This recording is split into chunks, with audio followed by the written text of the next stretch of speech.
gonna be a lot of that tonight. All right.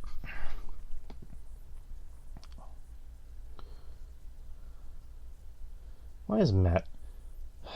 Get Matt Hardy off my screen.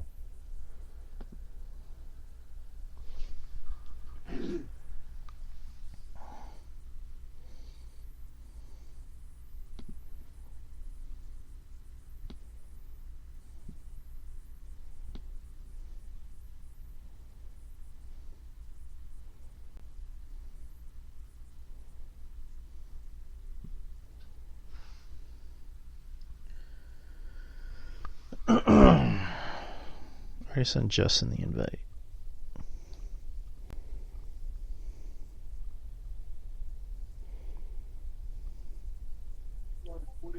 Hey, mate. Yo, I didn't see your invite. It didn't ring or anything like that. Oh, it's fine. What are you up to? I just got done watching. I got Dynamite on, but I got done catching up on some Ethan Page toy hunts. Yeah. So he does that. He does the same stuff as Zack Ryder. Oh yeah. But he's more into like he doesn't collect wrestling stuff. Oh, he does a little bit, but like he collects more like Marvel and DC and Power Rangers, things like that. Ah, okay, cool. Yeah, Mortal Kombat stuff like that. Yeah. Like he's like a huge he's a huge DC and Marvel guy. Like, so we got that in common. Mm-hmm. Yeah, we got Danielson on screen. I think he's gonna wrestle Timothy Thatcher, right? He's wrestling Thatcher. Yeah, first hour's been good, man. I mean, not a lot of complaints. Moxley and Page Hangman was pretty good. You know, like the finish there. You know, they kind of said that. If you're gonna use someone's reversal, use someone's finisher, you better know how to reverse it. So, which I thought was a pretty clever finish. And the Acclaimed versus the Beverly Brothers 2023, and the Guns. That was a good segment there. And Takeshita and Brian Cage was a good match. So, man, dude, I'm tired. I am tired. I don't know if it stems from Saturday and leading up into this weather that we're having. Yeah, this weather sucks. Yeah, this weather's nice for, being able to try on our new hoodies and pullovers and shit, but yeah, it's wearing me out. Not a fan. Yeah, I hear you, man. So it's gonna be like this all week. Yeah, I think Saturday is supposed to be warmer-ish. Right.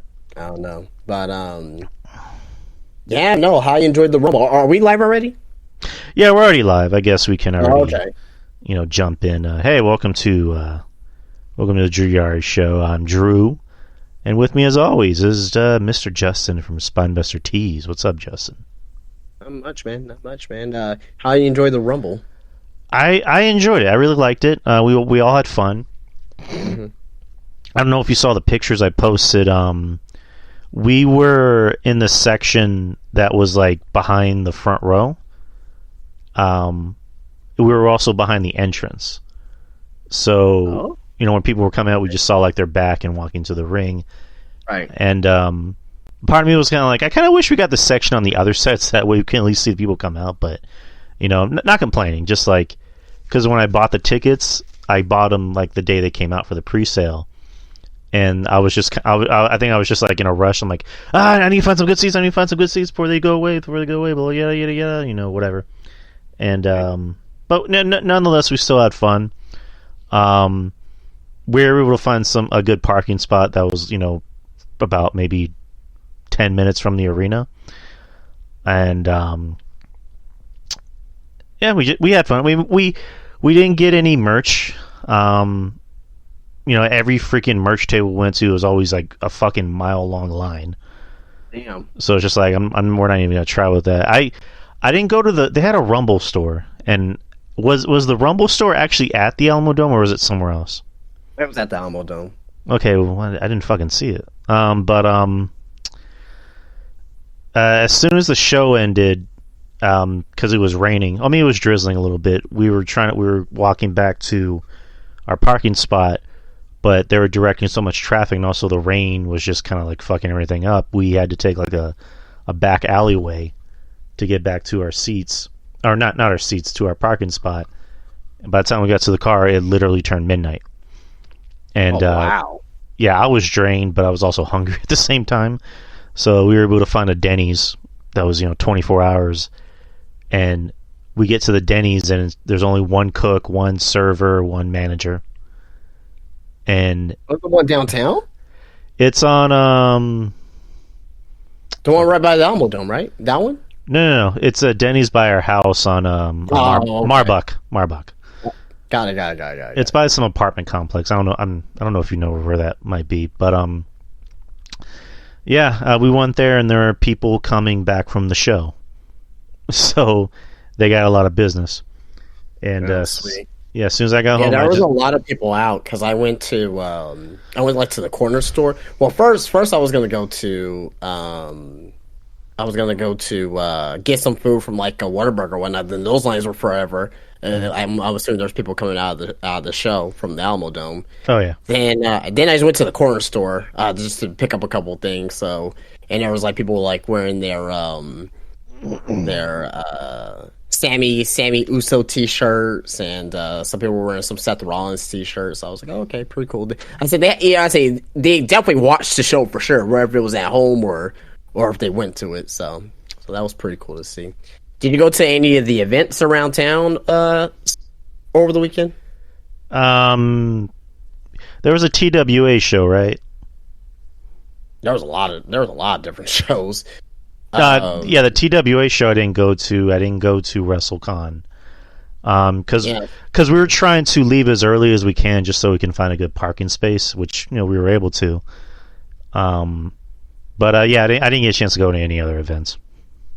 Okay.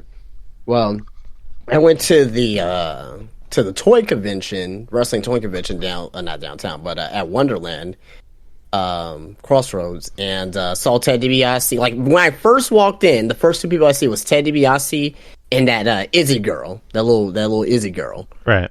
Yeah, because she trained. She's like trained here in San Antonio. I think she like finished training or something like that here. So she was there with her parents. Then I saw Ted DiBiase, saw Bushwhacker Luke, and yeah, so I bought some stuff, of course, and went downtown on Friday night, and I didn't see no wrestlers, but I saw like a lot of wrestling social media, like social media people. So like the Denise Salcedos and the Sean Ross Sapps and the Dave LaGreca's, and so it was pretty cool to see them because, like, you see these guys on Twitter, you see these guys do their podcasts and things of that nature. So it's kind of nice that they all made out to our city to to come out and enjoy our city and enjoy the pay-per-view event. So yeah, man, I had a good time, man. Met a lot of wrestling fans, man. Striking up conversations with them, man. So yeah, it's pretty cool. Yeah, very nice. So do you want to jump into the Rumble already? Yeah, since we're on the subject.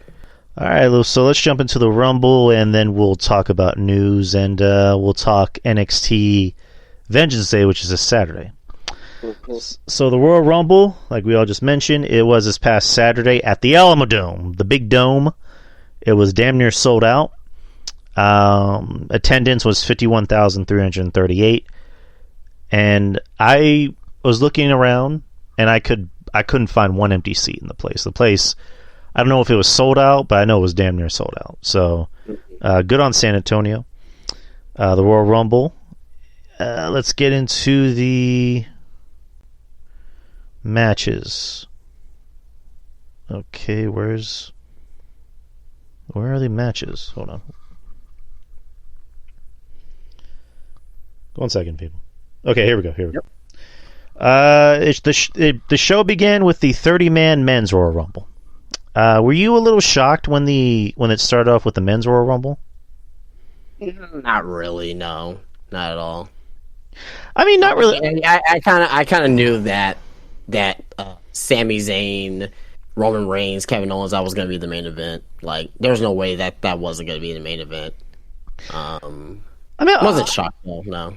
Okay, let's not say shocked. Let me kind of take that word back. I would say like I was more like surprised because like I know Betty was asking me, what do you think is going to be the main event? Who do you think is going to open? I'm like, I think the women's Royal Rumble might open and the men's might main event, if anything. And that's when the announcer was like, and now the 30-man Royal Rumble. I'm like, oh, okay, there we go. I guess Kevin Owens and Roman's main eventing. So that means something big's going to happen. But let me start off with the entrance. To begin the Royal Rumble, you had Gunther at number 1. He had a big night. And Sheamus at number 2. The Miz was number 3, and he was the first one to get eliminated. Kofi Kingston, number 4. Number 5 was Johnny Gargano. 6 was Xavier Woods. Karrion Kross was number 7, and he was the second to be eliminated, which that kind of surprised me a little bit because I didn't think he was going to win, per se. I just thought, they would have at least given him some time to, I guess, showcase what he could do, and he's another big guy, so I don't know. Were you kind of surprised that he got eliminated that early? That I was a little surprised on, for sure. I don't know what the deal is with that, but he's starting to go down the line of not becoming irrelevant, because he's still relevant on the show, but he started to. I don't want to say bust either because he hasn't even been there for a year yet, but he's starting to become a disappointment. Right. Not on his own, not his fault, but he's starting to feel more like a disappointment from where he returned, right? Seemed like he was going to be a perennial main eventer, right? Now it's like, ooh, is he even, he's just barely mid-card right now. So I was quite surprised by that. I mean, me and RJ have kind of talked about what we think is the problem with Cross. I don't know if you and me ever really talked about what we think the problem might be with Cross. A couple times. Oh, yeah, we did. So, yeah, I think he could get there. I mean, because the guy looks like a star. I think the guy can be a star, and I think they brought him back for a reason. I guess personally, I think he needs to just go back to being bald, like shave his hair. It has nothing to do with that. He can have a bald head and with hair. What is that going to change? I mean, it's a start. I mean, because when he was bald, he was more menacing. He was a lot more intimidating. And it's just I don't know. I don't know. It's just me. That too as well. I also thought about this too as well. That okay, Cross is a heel, right? And he's on SmackDown. And you can't have Cross and Gunther be two monster heels have the same, I guess, shine in the Rumble per se. Now again, I will still have Cross in there longer, but I don't know if it's like, hey, we're gonna give Gunther this because he's the Intercontinental Champion. We want to make the Intercontinental Champion look good, and and I'm not sure. But it was surprising. I'll probably have him in there for at least another 5 to 10 minutes. They don't have to be in there for too long, but at least have maybe get one elimination. You know what I mean? But it makes it seem like his. I won't say it makes it seem like his character is a joke, right? But it just makes it seem that his character is all talk, no solution. You know what I mean? For some of the things that he's doing. Right. You're right. I mean, I'm not saying he should have been in there for like the same length as Gunther. I get it. Like you can't have two guys on the Rumble that are taking, or you can't have one guy in the Rumble that's taking the other guy's shine. But I don't know. It would have been nice to see him in there for like maybe 20 minutes at least. You fucking cat. Get the fuck away from here. Jesus Christ. Right. Sorry, my cat decided to jump on my fucking laptop. Anyways. What a pussy. Yeah, what a pussy. And now my screen is lighting up. I don't know why. But yeah. Yeah. So we're gonna go back to... Actually, let me let my cat out. Give me 1 second. Yeah, sure. What is your deal?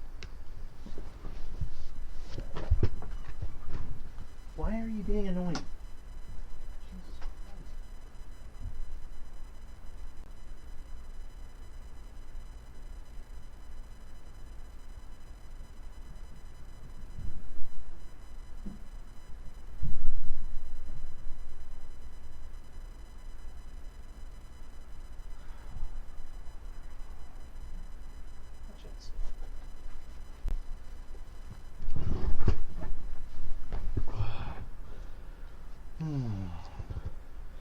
Alright, I'm back.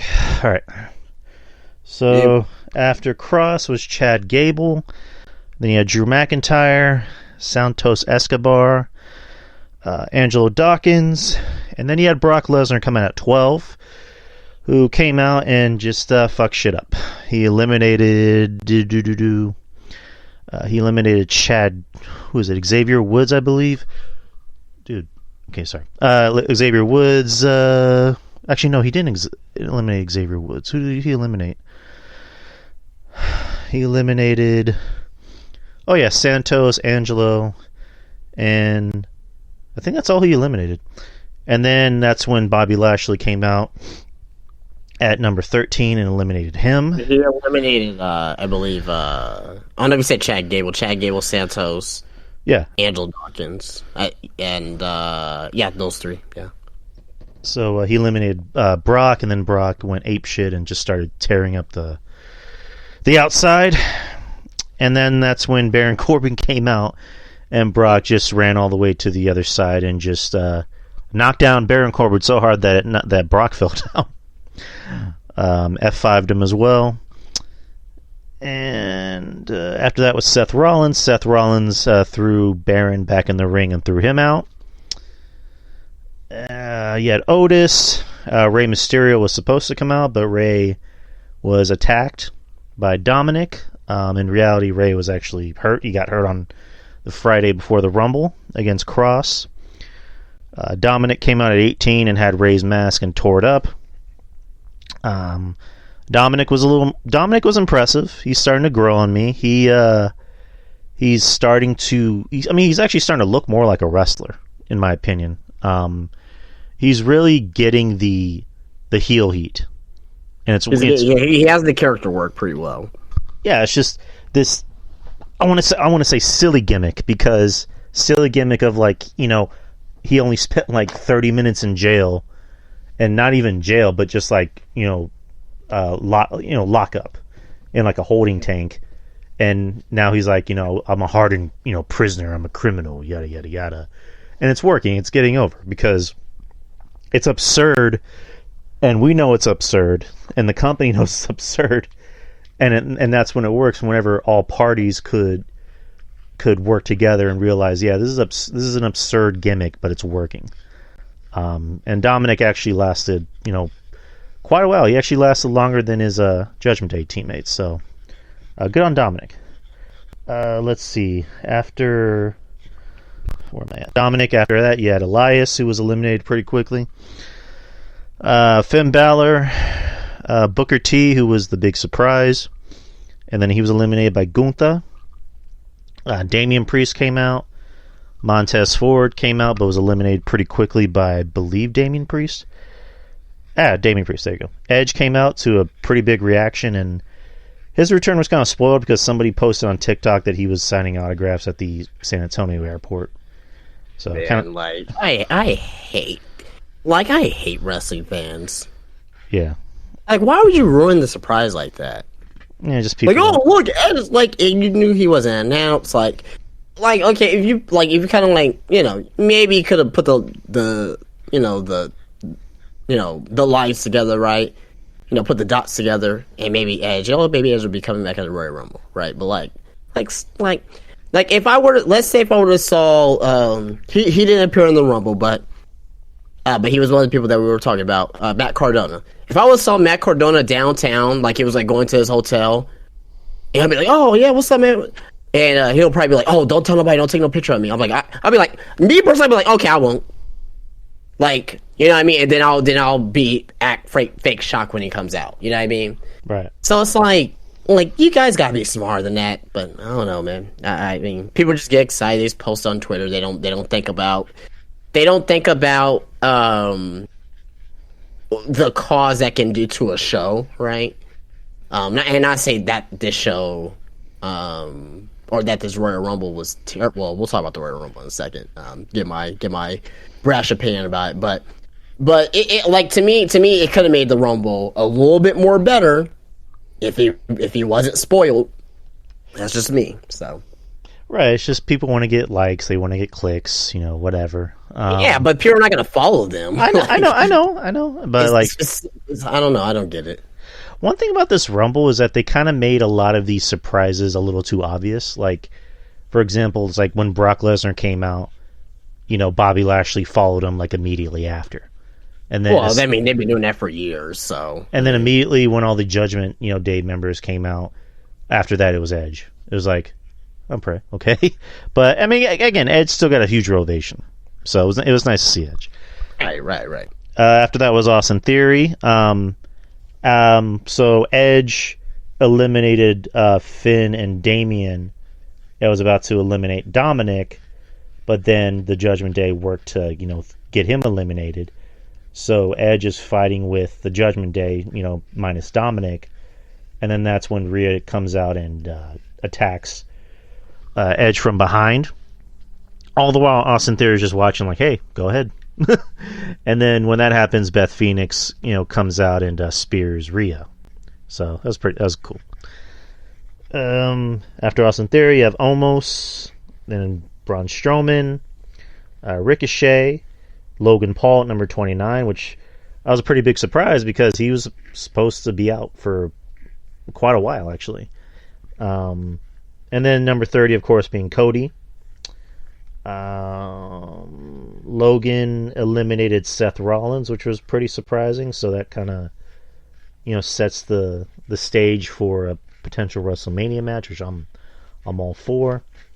Logan and Ricochet had I call it the Crouching Tiger, Hidden Dragon sequence, when they just were on opposite sides of the ring and they both jumped up and hit each other, which I thought was really fucking cool.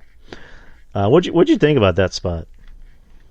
Good spot. I already seen it in NXT, so some people were seeing this for the first time, right? Already saw it. I would say a version of this in NXT, but very cool spot though. Not poo-pooing on it, but it had less impact on me because I already seen it once. About what was like 5-6 months ago when Ricochet and Carmelo Hayes did that spot. I don't remember them doing that spot. It's weird, and I watched that match. So yeah, they did. So they both did springboard off the middle rope, and they did it. They collided each other. So the final four was Cody, Gunther, Logan Paul, and Seth.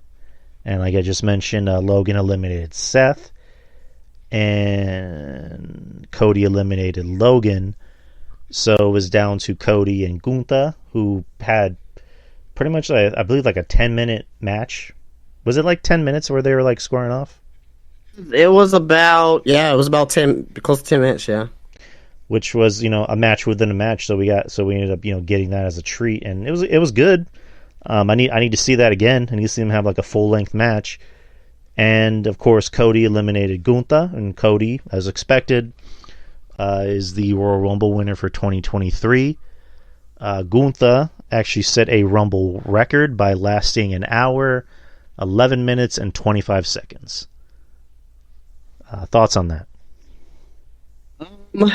It's great for Gunther. Great spot for him. When he came out at number one, I was like, okay, there's your Iron Man for the Royal Rumble.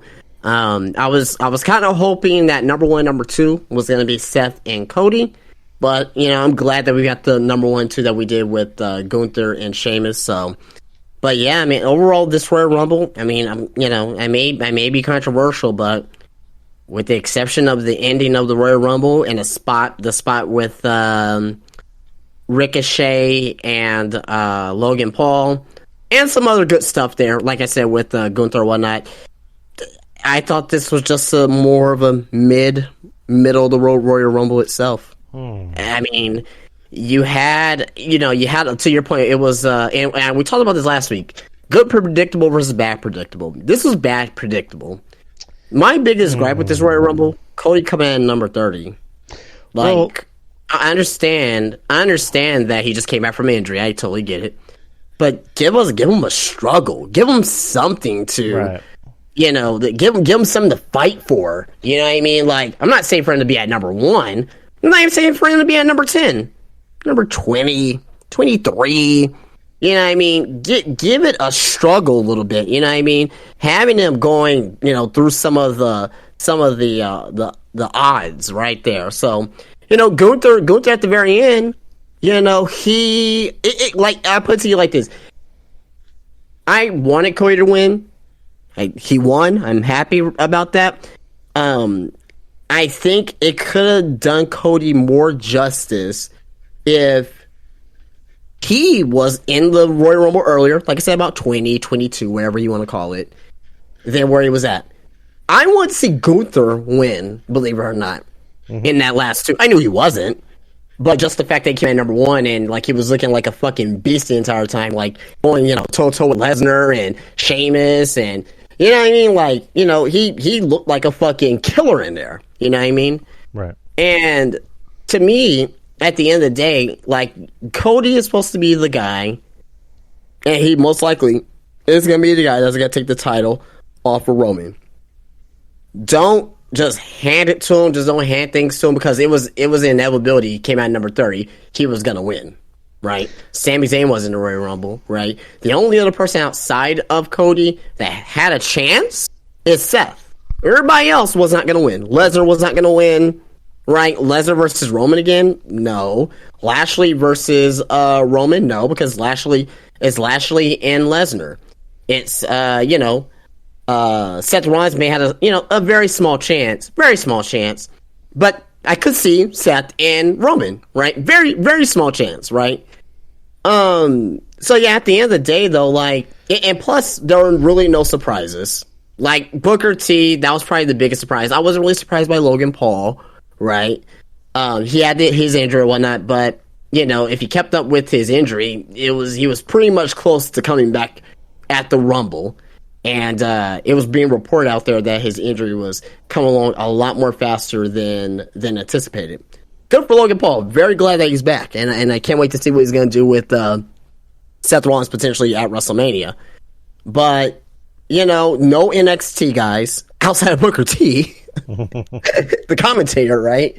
I mean, if you want to count the New Day, I mean, but you know what I mean, like official homebred NXT guys. No Carmelo Hayes, no, Von Khali, no Braun Breaker, Grayson Waller, nobody like that, right? So it like I said, if this was any other year, this would be considered a better Rumble, like an upper, I won't say upper tier, but like above average Rumble. But to me, this was just a mid Rumble. Like it's just the way that it is. I mean, like, and I'm happy for Gunther. Like he did awesome in there. I'm happy for guys like Santos Escobar getting his first real crack in the Royal Rumble. I'm happy for Dominic. Dominic did very well in the Rumble. Very well in the Rumble.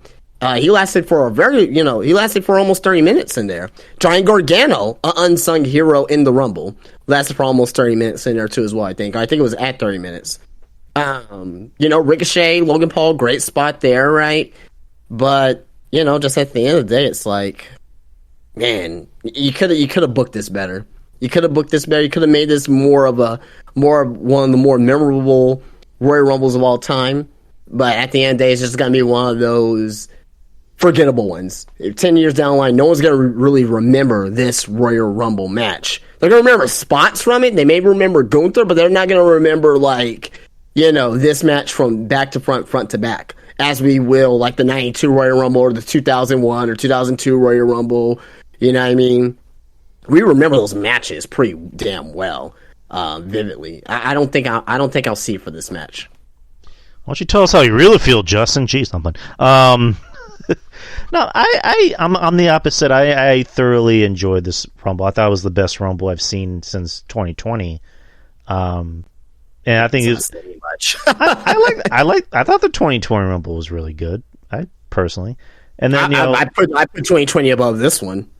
I like the 2007 Rumble. I think this was almost as good as the 2007. Oh yeah, 2007 was fantastic. But I liked it. I mean, I still think it had its faults. I'm with you. There wasn't enough surprises. I think maybe that's kind of, to be fair, maybe that's kind of on us for kind of buying into, are we getting Steve Austin? Are we getting The Rock? Are we getting, fill in the blank? I get that. I mean, that's true. Right. That's true. But at the same time as well, it's like over the past few years, you were known to at least give us one big surprise. But to me, Booker T is not like, to me, like, it's not really that big of a surprise, because if you see that he's been wrestling on the, he's been wrestling in his company or whatnot. I'm not saying that I popped. I still popped a little bit, but it wasn't like, holy shit, Booker T's back. Like, there were some people. No, I'm being honest. There were some people that I saw on Twitter crying. Like, he was like, okay, it's great. It's like he works for the company. Exactly. Like he works for the company. It's not like, okay, we mentioned Jay White, and I don't even know why I really thought Jay White could have had a chance in it, because he still has a contract with New Japan, and he's going to be going up against Hikuleo for the Loser Leaves Town, in this month. But, like, if you would have gave me, let's say, if you would have gave me JTG, it would have felt like Booker T, but I would have popped more, and that would have been more surprising. JTG would have been a surprise. Looks great, still wrestles, you know what I mean? He can, he could probably be in there for about 5-10 minutes to get eliminated, and I'd be cool with that, right? Somebody like, even like a Matt Cardona, I would still be a little bit surprised about that, but like, there was none of that element in this Men's Royal Rumble at all. Right, but going back, it's like, it would have been nice to seen at least some NXT guys, like maybe a Cameron Grimes, maybe a Carmelo. Yeah, absolutely. I mean, also, what you could have done is you could have like had some guys in that have storylines, and then kind of continue it in the Rumble. You know what I mean? Like, put Carmelo in the ring with I don't know, Dijakovic. Apollo Crews. There you go. Just kind of continue that storyline. I mean, it would have been nice to at least seen some NXT call-ups, but and also, I guess pacing, if that makes sense. Like, I'm glad Gunther got that shine, and now he got his roses, and we're seeing him, or the company is seeing him the way we do. But it's like, if you wanted to end with Cody and Gunther, fine, but placement would have the better placing. Like, with Cody, it's like, yes, he did say in the scrum, after Rumble, that he literally got cleared on the day of the Rumble. So maybe it's a Triple H call of like, I don't want you to, re-injure yourself or get another injury, so I'm just going to take it easy on you, which that makes sense. I'm fine with that. But you could have like maybe placed them a little higher, maybe like 20, 22, whatever. Exactly. You know what I mean? Because like, you do make a good point, because there are other podcasters, like on Soup, who kind of said the same thing of like, we're trying to build Cody up as, the next big, babyface, this big superhero. But you have him come in at 30, and it's just like, all right, guys. It's handed to him. You know what I mean? Like, yeah, you basically kind of handed it to him the way you look at it. Like, when he did the promo on Monday where he goes, I outlasted 29 other men. It's like, did you really, though? You know what I mean? But, yeah, it's like you could have just placed him at, like, maybe 20 and had Gunther come in at, like, 18, 15 and just start fucking shit up, and then Cody comes in. Or maybe have Gunther come in at 21. Oh, Gunther was perfect. If he lasted to the end like that, no, I'm cool with that. Okay. It's really just where Cody was positioned in the Rumble itself, and you know what I mean. Like, if you, like I said, 20 through 30. Well, it's like not through 30, but like really 20 through maybe like 24. Could have been perfect, right? You could have done the Edge thing earlier in the Rumble. You could have had the you could have Judgment Day, all coming early in the Rumble, right? Brock Lesnar and Bobby Lashley, I thought that was middle of the Rumble. I thought that was perfect, right? Those were really the only storylines that really came out of it. The only storylines was Sheamus Gunther at the beginning. Then you had Dominic with Rey Mysterio's mask. Then the Judgment Day with Edge. And really, Logan Paul and Seth Rollins beginning that storyline, then I mean, yeah, there was really nothing else that was. I mean, Cody and Seth again, but to me, like again, there wasn't really anything like massive in this Royal Rumble that was like, oh my god, holy shit, oh, you know what I mean? Like Brock and Lashley, like it's kind of obvious now that that's going to be the WrestleMania match, right? So, you know, and I'm happy for Lashley eliminating Brock. That was cool. But again, this kind of fell flat. It could have been, even if they didn't have all the surprise entrances or whatnot, they could have done better with just positioning Cody in a better entrance. Okay, and then just with Brock and Bobby, I kind of wish that they had stuck with my plan and that they eliminate each other at the same time. Like, you know, Bobby comes in and his mentality is, I don't really give a fuck about the Rumble. I just want Brock. I want to beat the fuck out of him. Instead, it's like he throws out Brock and then he continues the rest of the match, and then Seth, of all people, throws him out. Not, you know, Drew or somebody that's like, you know, a little bit bigger than him. Like, that would have made more sense. But, I mean, I still enjoy the Rumble nonetheless, even though it had its faults. And then, again, with going back to Cody, you just have him come out. I was actually surprised Cody came in at 30 because as soon as I got to the 20s, I'm like, all right, is Cody going to come out? Okay, no, he's not coming out. So is Cody going to come out now? That's what I was thinking too. I was thinking the same thing. So I mean, when I was telling Betty, my fiance, I was like, all right, so I think Cody's going to come out right now. Oh no, he's not. Oh, and then Logan came out. I'm like, so I guess Cody's 30. Okay, so I mean, he's going to win. We already knew he was going to win, but I guess he's going to win it, rather easily. But still, nonetheless, I enjoyed the Rumble. I had fun. So good for Cody. Next match, you had the Mountain Dew Pitch Black match. Bray Wyatt defeating LA Knight. Let me go back to the Rumble real quick. The Royal Rumble match was an hour, 11 minutes, and 42 seconds. The Bray Wyatt LA Knight match was 5 minutes and 5 seconds. Oh boy. Okay. We talked about what the fuck do you want to say about this match? Wrong person won for once. Uh-huh. What was, and again, I asked this last week, what would be the point of Bray Wyatt winning? I understand it's his first match back, but if he would have lost that match, Drew, would that have made a difference on the popularity of Bray Wyatt? Would have killed his run, or like would that hurt him? Like, no, it wouldn't have hurt him. It would have helped LA Knight if he would have won his match, even though the match was shit. Now I will say this: Bray Wyatt looked fucking cool with the black light and the face paint and all that shit. He looked great. I'm not gonna lie. Look awesome.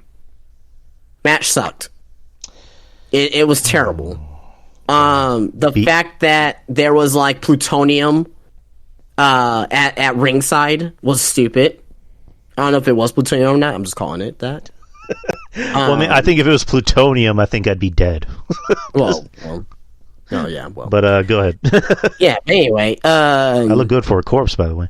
But go ahead. Yeah, there you go. But anyway, so the fact that the match ended, Bray Wyatt won, but he was selling the match. The fact that when you put a mask on after that, cool mask, again, very cool mask. Not gonna shit on the mask, but the fact that he puts on the mask, he can start no selling, kendo stick shots. Like, why wasn't the mask on the entire time then? Like, what the fuck, man? Like, make this make sense to me. Why wasn't the mask on the entire time if you could just no sell? I'm just saying. I don't get it. I don't understand it. The obvious botch, at the end with Uncle Howdy falling with the fucking puppets is stupid. I don't know what we're gonna get with Bray Wyatt at WrestleMania. I'm still thinking maybe Uncle Howdy versus Bray Wyatt, but I don't know how they're gonna get there now because it seems like Uncle Howdy was helping Bray Wyatt this time versus attacking. I don't know, but we'll have to wait and see. Again, very forgetful match. Very forgetful match. We'll just say that. Let me just start off by saying I was already losing interest in anything Bray Wyatt did. This just completely kills it. I don't have any fucking interest in anything Bray Wyatt has to say or do from this point forward. He fucking sucks. He sucks. This gimmick is fucking stupid. We can't blame Vince for this. We can't blame Vince for this because apparently this is all Bray. Like, you know, the impression was that the whole time when Vince was in charge, it was Vince. Now that Vince is gone, kinda, Bray can do his own shit. And it's like, oh, I guess it wasn't Vince. I guess you can't say it was all Vince. So Bray Wyatt fucking sucks. I'm just gonna start off with that. This match was fucking stupid. I mean, again, A for effort because it looked cool. I mean, I'll give it that. It looked cool, but everything else about it was fucking bad. What was people's reaction there? It was quiet. It was, I could hear conversations. That's how quiet it was, because my fiance was telling me that there was somebody behind us, and she can hear conversations too. She could hear someone saying, "Are we still going to go to IHOP after the show?" Like, that's how fucking quiet it was. And granted, maybe their energy was, sucked up or, sucked away from the fucking Rumble, maybe, but this was just bad. I don't think so, because, I don't think so. BAD. I just think that this match was terrible, man. Probably going to go down as one of the worst matches of the year. Well, I'll say it done now. We're in the second month now of 2020. Believe it or not, it's already freaking February already, but, this match was terrible. Awful, terrible. I'm not so harsh on you with that, like, giving up on Bray Wyatt. I mean, I'm not to that yet, but. Oh no, I am. I get it, but I'm still intrigued on what's gonna happen on the event. Like, to me, like I mentioned, there has to be major advancement with this story, and there was no major advancement with this story because you're at the second biggest pay-per-view of the year. That was my biggest disappointment out of it, but I'm just gonna wait and see. You know what I mean? I'm not gonna have my expectations too high with this going forward. You know what I mean? Whatever happens, and hopefully something happens good out of it. You know what I mean? But yeah, no, like this was fucking shit. The drizzling shits, as they say. And then the aftermath, which LA Knight's trying to leave the ring, and then he's hitting Bray with a kendo stick. Bray's not selling, and then Bray gets him in the mandible claw, and I couldn't fucking see shit. That was kind of like one of many problems with this match is that if you weren't sitting close enough, you couldn't see shit. And I was like, I had to look around the arena. I'm like, where the fuck are they? Until I finally saw the spot, with the quote unquote fire, which I think that was Uncle Howdy who missed. We actually missed the spot. It was like, I don't know if you watched any of the Rumble back yet, but man, it looked bad on TV. It just yeah. I mean, if I want to rewatch the show just so I can hear the commentary, because I forgot to mention Pat McAfee came back to a really big reaction, and Michael Cole and Corey Graves didn't even know he was going to be there, which made it even better. And so I want to hear the commentary at least. And but yeah, it was damn good commentary. But I don't know if you heard, but in the Royal Rumble when Dominic came out with Rey Mysterio's mask, Michael Cole called Dominic as a piece of shit. He didn't fully say it because Corey Graves cut him off, but that was hilarious. Oh, I know what you're talking about, because I saw some clips on TikTok, and he was saying that, and then I think Pat McAfee goes, yeah, I still heard he became a prison bitch. Oh man, but yeah, this match was just bad. BAD bad. it's already one of the worst matches of the year. I mean, we have another 10 months ago, so who knows? Maybe something can surpass it. Maybe something on AEW. Something in AEW usually seems to. Oh, so far they've been doing fucking wells. I mean, I'm not saying I want AEW to do bad. I'm just saying usually it's something from AEW. Usually. Yeah, no, yeah. Maria Shafir will probably be in that boat somewhere this year. And maybe Bray Wyatt will do another weird, Arby's hardcore House of Horrors match. I don't fucking know. Nobody leaves my house without the meats. So, we got the meats. Number 3, or the next match, is Bianca Belair versus Alexa Bliss for the Raw Women's Championship. This match was 7 minutes and 35 seconds. Again, lackluster. Bleh. Very lackluster. I mean, not really much to say about it other than the fact that I won't say I expected more from this because it is Alexa Bliss. Alexa Bliss, she's a great talker. She's a great promo. She's a decent wrestler. She doesn't have a high ceiling in wrestling. Not a good match. Was very tuned out of it. Didn't care about it. We saw nothing from Elko Howdy. There was no advancement with that story either. So there you go. Yeah, this match was bleh. Just bleh.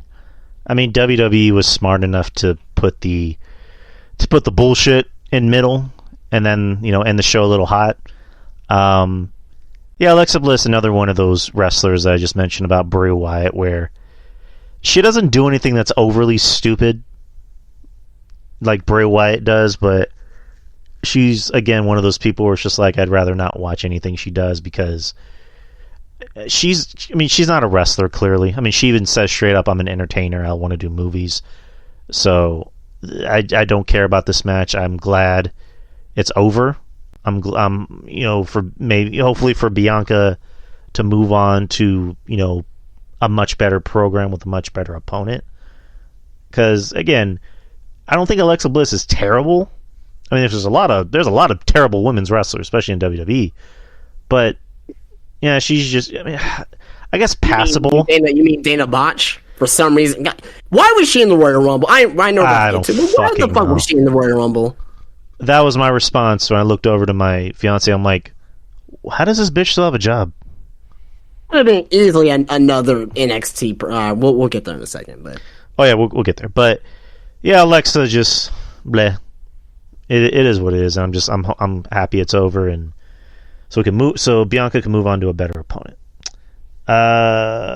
Next match is the 30 Women Royal Rumble. So let's get to the participants. Rhea Ripley came out at 1, which I was a little surprised by.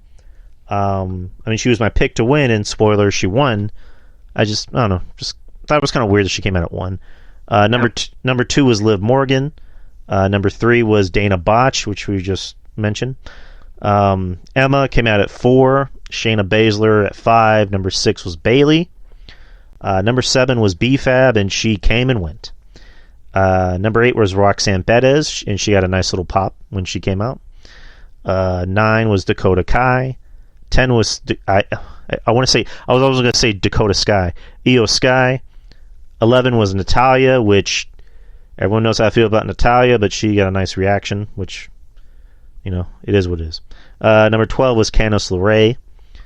13 was Zoe Stark, and she had some good time. She did pretty good. She had a great time. She looked great in there. Yeah, she's really good. She just needs to not speak on a microphone. 14 is Xia Li. 15 is Becky Lynch. She was eliminated by Bayley, and then Bayley was eliminated by Liv Morgan, so that's going to continue that storyline. Next week in a steel cage. 16 is Tegan Nox, who surprisingly didn't get hurt walking to the ring. 17 is the returning Asuka, who is now, I guess, I don't know if you would call it a new gimmick. It's a new-ish gimmick for the American fans. She's now Kana, or she's bringing back the Kana gimmick. She's bringing back the Kana gimmick, the clown makeup or whatnot. So she's back to. She's back to the Kana who used to bleed. She used to not a lot of people know that she used to bleed in her matches. She used to fight like Minoru Suzuki and like she used to be a fucking killer in Japan. So this is more of NXT Asuka that we're about to see. I would like to hope. Oh, the place went fucking nuts when she came out, and as soon as she showed the clown makeup, we loved it. I loved it. I love Asuka. Next is Piper Niven. No more Dewdrop. Fucking Thank good. God. And she looked pretty good out there. She's good. She's really fucking good. She's really good. But just that Dewdrop gimmick, a lot of people couldn't see past the name. Do you think... let's kind of go back to Niven real quick. Do you think it was kind of like a thing of like people couldn't take the name seriously and she couldn't take the name seriously, which is why she wasn't like... I don't want to say phoning it in, but she wasn't like taking it as seriously as she wanted to. No, I think she was taking it seriously because she was still having good matches, even with the Dewdrop gimmick. Dewdrop name, I should say. But, like, again, a lot of people didn't really see that because, like, oh, it's Dewdrop. Like, I'm not going to watch this match. Or it's Dewdrop. Like, oh, she sucked. I think now with the name Piper Niven, people are going to, like, look at her now and, you know, give her a new reset. But she's fantastic, man. If you go back and watch some of her stuff in NXT UK, she went up against Toni Storm in the Mae Young Classic, which was a fantastic match that they had. But yeah, man, she's awesome. She's awesome. I think she's gonna get that. I don't know if she's gonna get like TV time and where she's gonna win the women's title. I'm not saying that, but I think she's gonna be taken a little bit more seriously now. Hopefully. Yeah, and again, like it's good that she got her name back because now it looks like she has like a new confidence. She looked good out there. Next is Tamina. Again, why does she still have a job? I don't know. I like Tamina in a cringy, in an ironic way. Tamina. I mean, I definitely don't want to see her in long matches. I don't want to see her in for the women's title. I don't want to see none of that with Tamina, but I like her. She's somebody that you need. You need someone like Tamina on your roster, which is a veteran that can put over younger talent, that can teach younger talent how to work in matches. Right.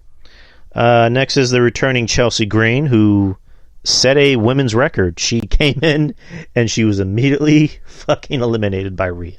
It was when I saw that, I was like, okay, well, she's being rumored to have the Karen gimmick. This is the Karen gimmick. So a lot of people were pissed off about it, but like if you kind of, I like it. Huh? I like it. I'm fine with it. Oh no, I'm not saying there. I mean, just saying in general, there was people who were pissed off about it, and if you put two and two together, I'm like, well, she's supposed to do the Karen gimmick, and this is what the Karen gimmick is probably going to be about. So, and that was, and that was pretty much shown on Raw this past Monday. So there you go. Next is Zelina Vega, who came out dressed as Chun-Li, I think. It was Yari. It was Street Fighter, but it was Yari. Okay. Next is Raquel Rodriguez, who looked pretty good out there. Maya Yim, Lacey Evans at 24. Number 25 was Michelle McCool, who just happened to be in the crowd. 26 was Indy Hartwell, which I thought was kind of stupid that she was that low and she didn't come out with Candice to kind of have that, to reunite, the way, but, whatever. 27, Sonya Deville. 28, Shotzi. 29 was Nikki Cross. And the big surprise, the big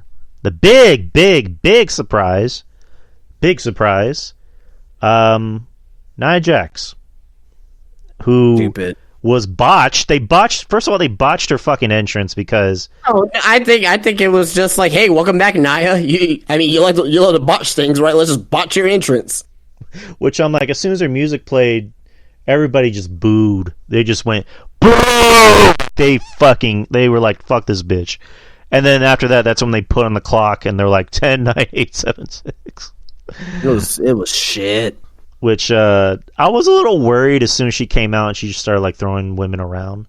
But then, Rhea tried to pick her up, but it's like, Nia, come on. You can't fucking like go to the gym, go on a diet or something, because that bitch looked big.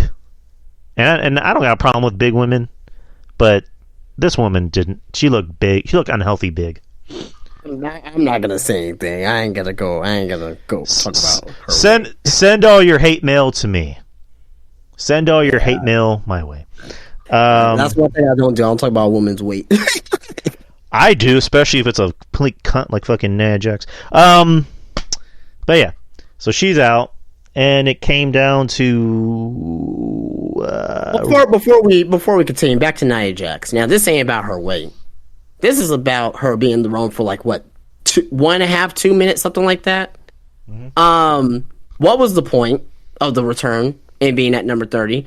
If this is what you're gonna do with her, now say this: if she's gonna be back in WWE, okay, fine, so be it.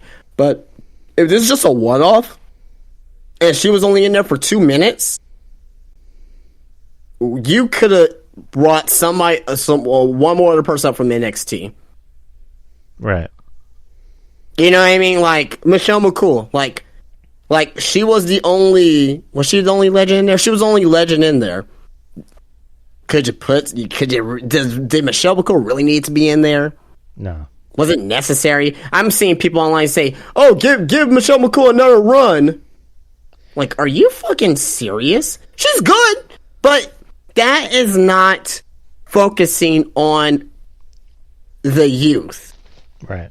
It's not focusing on the youth. You want to keep going back to the past, and rehashing the past, and rehashing the past over and over and over and over and over again. That's what Vince McMahon was doing for years. And look at WWE in 2017, 2018, 2019. It fucking sucked. Because he didn't want to make new stars. He just wanted to keep bringing back, The Rock and Stone Cold and, Trish Stratus and Lita. And I love them to death. Don't get me wrong. I love them to death.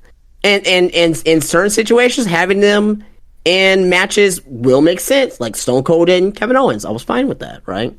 If The Rock would have came back and, at the end of this pay-per-view, to confront Roman Reigns, okay, it makes sense, part of the storyline.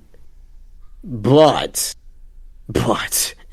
bring random people back. Like, okay, Booker T, great, happy for him, glad that he got that moment right. He's a legend. Was it needed? No. Was Michelle McCool needed? No.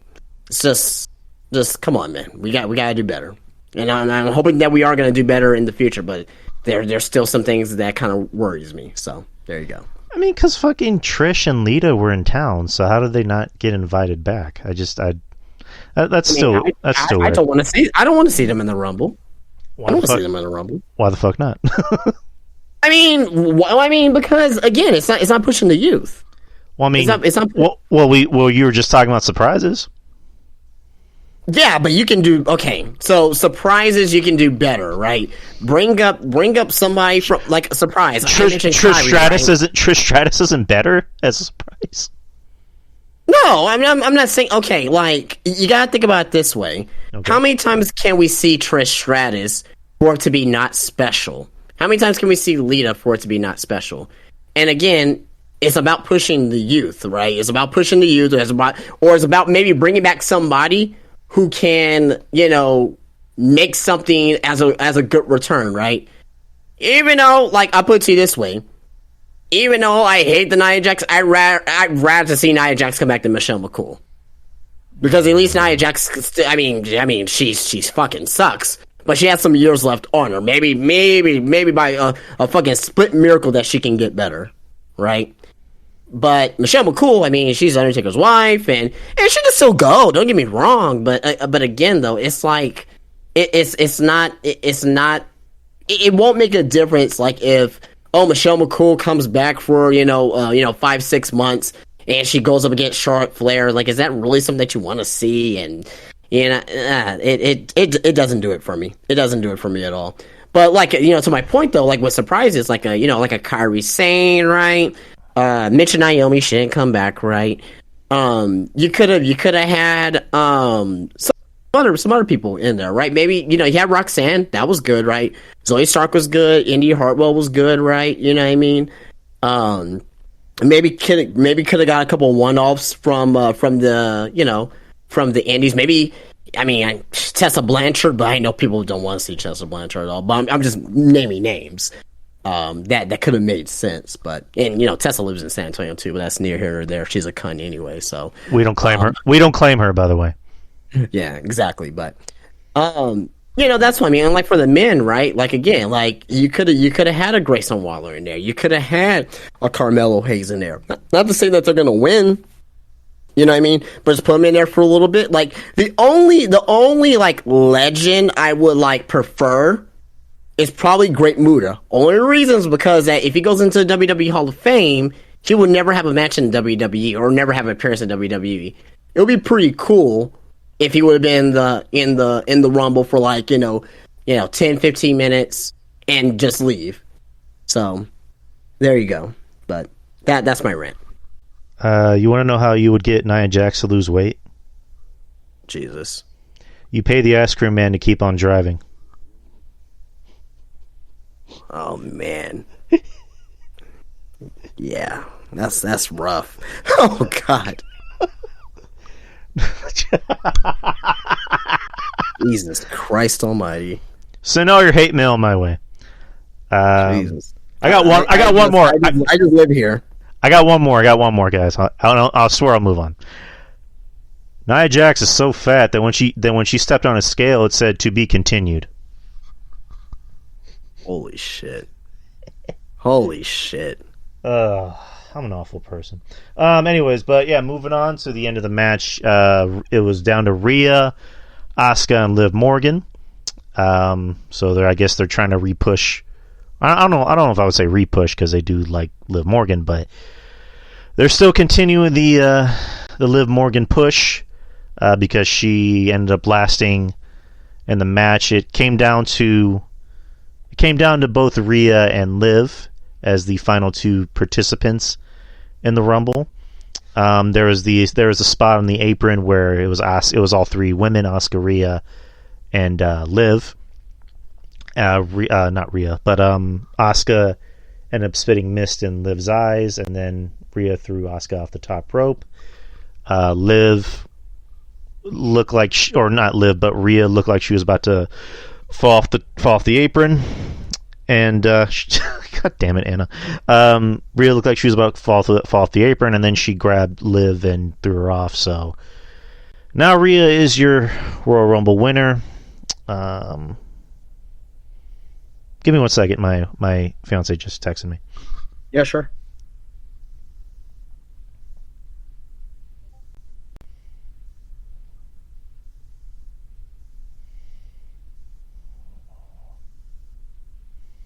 Okay.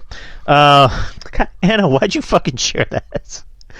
Oh God, that's gonna distract me. But I guess kind of my same problem with the men's, which is we know who's going to win, but it would have made sense if you gave them more of a struggle, which is, in Rhea's case, it's kind of the opposite, is that she's supposed to be this conniving, evil, bitch. But you have her going at number one and outlast everybody. Like, that's something you could have done for Cody, which we kind of know that he was, maybe not 100%. But it would have made more sense if Rhea came out at 30 and then have fucking Liv came, let's do this. Liv comes out at number one, and Rhea comes out at 30, and then Liv and Rhea are the last two competitors, but Rhea is the fresh woman, and she ends up eliminating Liv, and that's how you get that heel heat, or you still continue to build up that heel heat on Rhea. Is that Rhea can be like, "Oh, did I ruin your moment, Liv?" Like you know what I mean? Yeah, I will still poo-poo on it a little bit, but it will make more sense because Rhea's a heel, right? Again, because we both predicted the two Royal Rumble winners. Like, it was kind of obvious, right? Would you want to know something that was kind of weird about that? I'm sorry to cut you off, but so like on the pre-show, they were really trying to like spoil the ending because they had two kids that were sitting in the front row, and like somebody was asking them, "Hey, who's your picks to win the Rumble?" And then one kid went Cody Rhodes, and the other kid, said Rhea Ripley. And later on, the comedian, the comedian Fluffy, Gabriel Iglesias. No. I mean, his name is Gabriel Iglesias, but his nickname is Fluffy, and he's been around for at least like 20 years. And let me guess, is he fat? Oh, is he fat? Well, no, he's fluffy. That's the gimmick. Oh, sorry.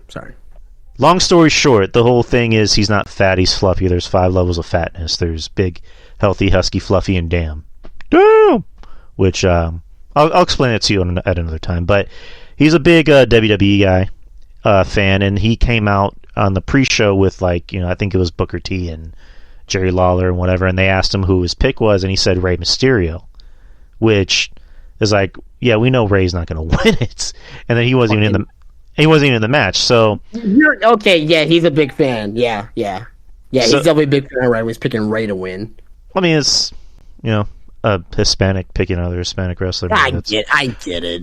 It wouldn't. Right. Whatever. But anyways, when they came back from break and they went back to Fluffy and they asked him, so who do you think's going to win? And he said, well, I'm still sticking with Rey, but if I had to pick another wrestler, I'd say Cody.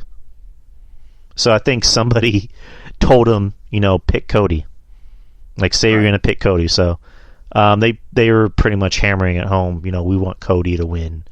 Like, we really want Cody to win, and we also want Rhea to win. So, we're still happy with the picks. It's just, it's just pacing. It's just how they got there. It could have been better, right? Happy with both picks. It just could have been booked better. Now, again, to your point, Rhea going number one.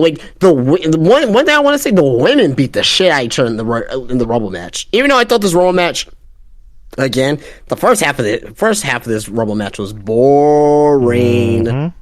Boring. True. Again, and I'm gonna say this again. This was a mid-tier women's Rumble until the end. The end was fantastic. I thought it was better than the men's. I thought the ending was better than the men's, more creative. Well, okay, I'll say this. I think the ending was more creative than the men's, but I think the men's was better overall, if that makes sense. But oh no, I get you. Yeah, but anyway, but the women beat the shit out of each other, man. If you go look at Mia Yim's Instagram or Twitter, Mia Yim's Instagram or Twitter, she got fucking marks on her face.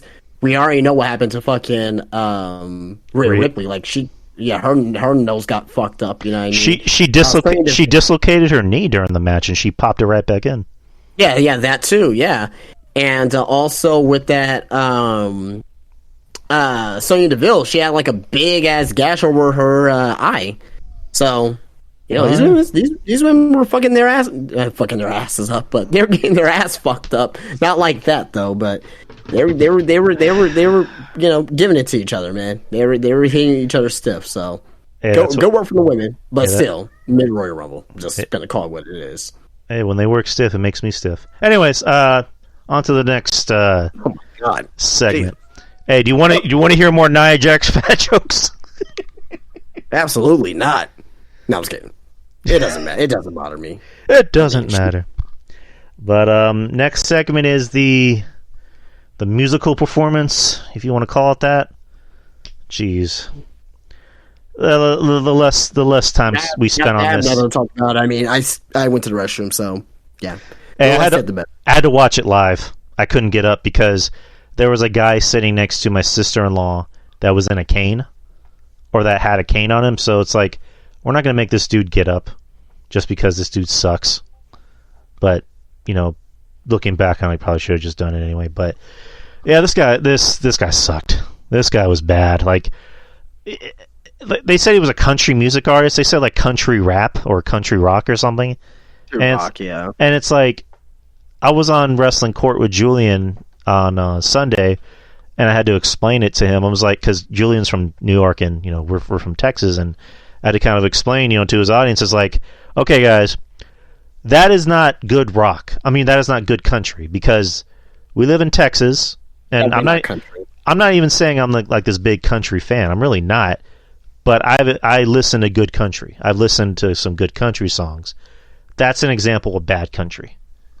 Like this country rock, country pop, country rap. It's just, that's not country. None of that's country. It fucking sucks, and the whole place was booing him. And as soon as he was done, there was a guy behind me that said, "Nobody cares." And yeah, and apparently the company thought the same thing about him too. There was even a report that came out that I think even wrestlers in the back thought he sucked. So trash. Why did that need to happen? I mean, if you wanted to have like a performance, you could have had him perform like on the pre-show outside. But then again, what I know, but it's just you know what they should have done with him? Oh. Instead of making him to like the second to last thing that you see, just put him at the opening. Have him do like the opening video package with him performing at the same time. I think that could have went over better. Well, there was an opening package with him. No, but what I'm saying, doing the performance at the same time. So they'll go back and forth between the video, like if you're watching on TV, going back and forth between the video package and him, doing it live. I think that could have been better.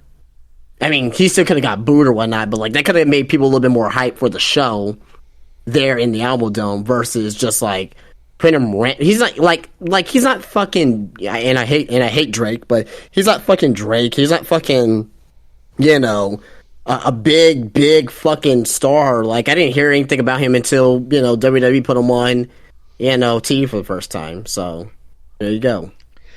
I just, the point is, I didn't want to see him perform in, like, period. Like, okay, yeah, but what I'm saying is that, like, if you had to take the lesser of two evils of what it is, I think it would probably be better to open the show with him. He does a little 3, 4, 5 minute, whatever, song. And, like, you don't have to, like, see it again. You don't have to worry about it for the rest of the show. Like, this was, like, fucking the second to last thing, fucking 10:30 at night. Like, no. It's fucking awful. It was already a long show. And another kind of complaint is, like, why couldn't the show start at 6 and end at, like, 10-ish? It would have been better if it ended around that time instead of starting at 7 and ending at fucking 11:40, 45 at night. So it's like, Jesus. But yeah, we're done with that. Next is the main event. You had the undisputed Universal WWE Championship match. Roman Reigns, the champion, with Paul Heyman and Sami Zayn versus Kevin Owens. Roman Reigns won, of course, retaining his undisputed championships. The match was 19 minutes and 15 seconds. This was actually the third time these two have had a championship match at the Royal Rumble. The first time was in 2017, which was in San Antonio. The second time was in 2021. That was the Thunderdome era, and that was the Last Man Standing match. And then third time would be here. Golf cart too. Oh yeah, the golf cart, and also the spot where Paul Heyman was taking too long to uncuff the cuffs.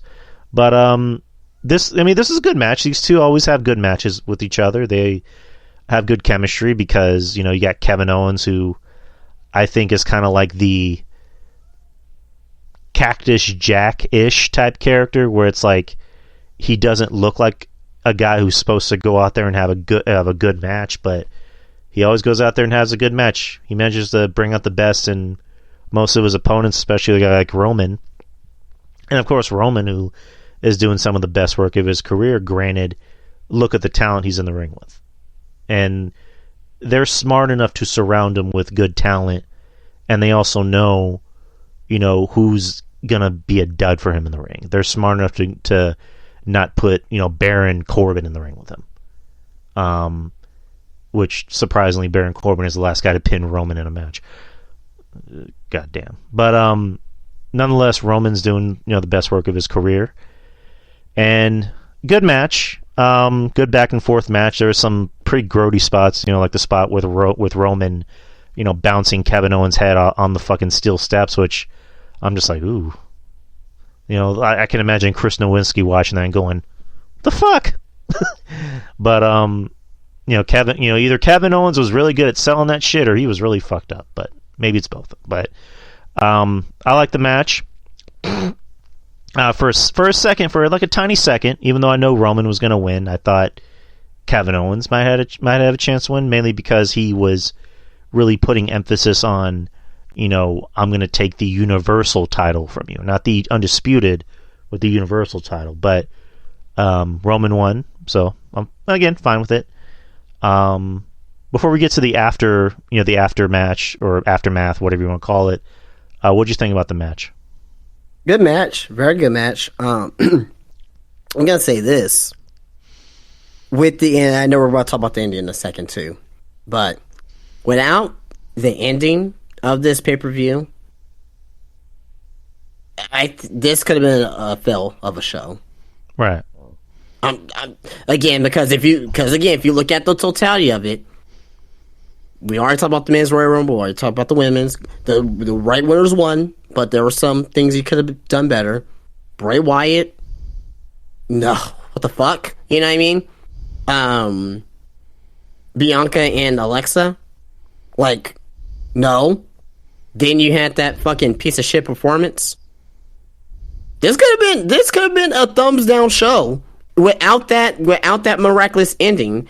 But as far as this match was great. Great match. Roman and now my thing was that, okay, what is Sammy going to do? She didn't really do much in this match other than the ending with the chair thing. So my thing was, okay, what's the final test? And as soon as I knew that the match ended, I was like, okay, there's gonna be more than this. The Bloodline's gonna come out. We haven't seen them all night. There's no way you're not gonna have the Bloodline come out or not have them appear on the pay-per-view at all. So they gotta come out. I wish they did, but yeah, very fun match though. I like this match overall. Kevin Owens and Roman Reigns always have good matches with each other, so good shit. I mean, it's kind of one of the newer feuds in this current WWE climate. It might even be Roman's probably Roman's best feud, and one of his greatest feud is with Kevin Owens. And then of course I'll probably put Braun Strowman ahead of that. The first Strowman Reigns feud was fucking great ass fucking TV of just Braun Strowman just destroying him every week. I mean, it's little on that. It's little on that. So. I mean, the feud was kind of like, it was kind of, I guess, polarizing because the whole point of the feud was that you were trying to get Roman over as a face, but ended up making Braun Strowman this massive baby face, which went nowhere. But that's neither here nor there. But let's get to the aftermath. You had the rest of the Bloodline, the Usos and Solo come out and beat the shit out of Owens, which, kind of attention to detail and just a little nitpicking here is like, whenever they do these beatdowns, it's like, why does nobody ever come out and try to stop? Like, no security, no referees, no agents. Like, I mean, I think it would have made more sense if like agents came out and referees and like the Bloodline or like Solo and the Usos are just like kicking them out. It's like, if you want to get in here, you're gonna get your ass whooped.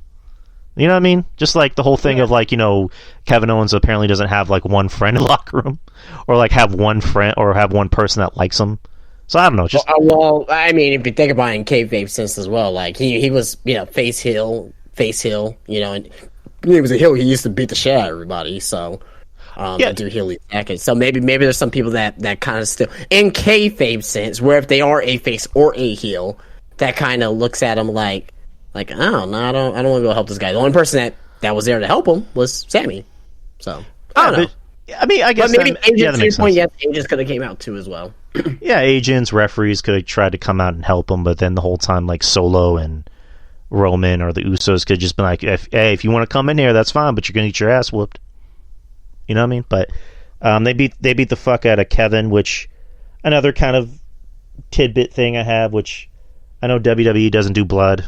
I'm not saying like have Owens have like a crimson mask, but it's just like, if he's going to be taking like a million super kicks to the face and a chair shot, can he, like, I don't know, could he get some color?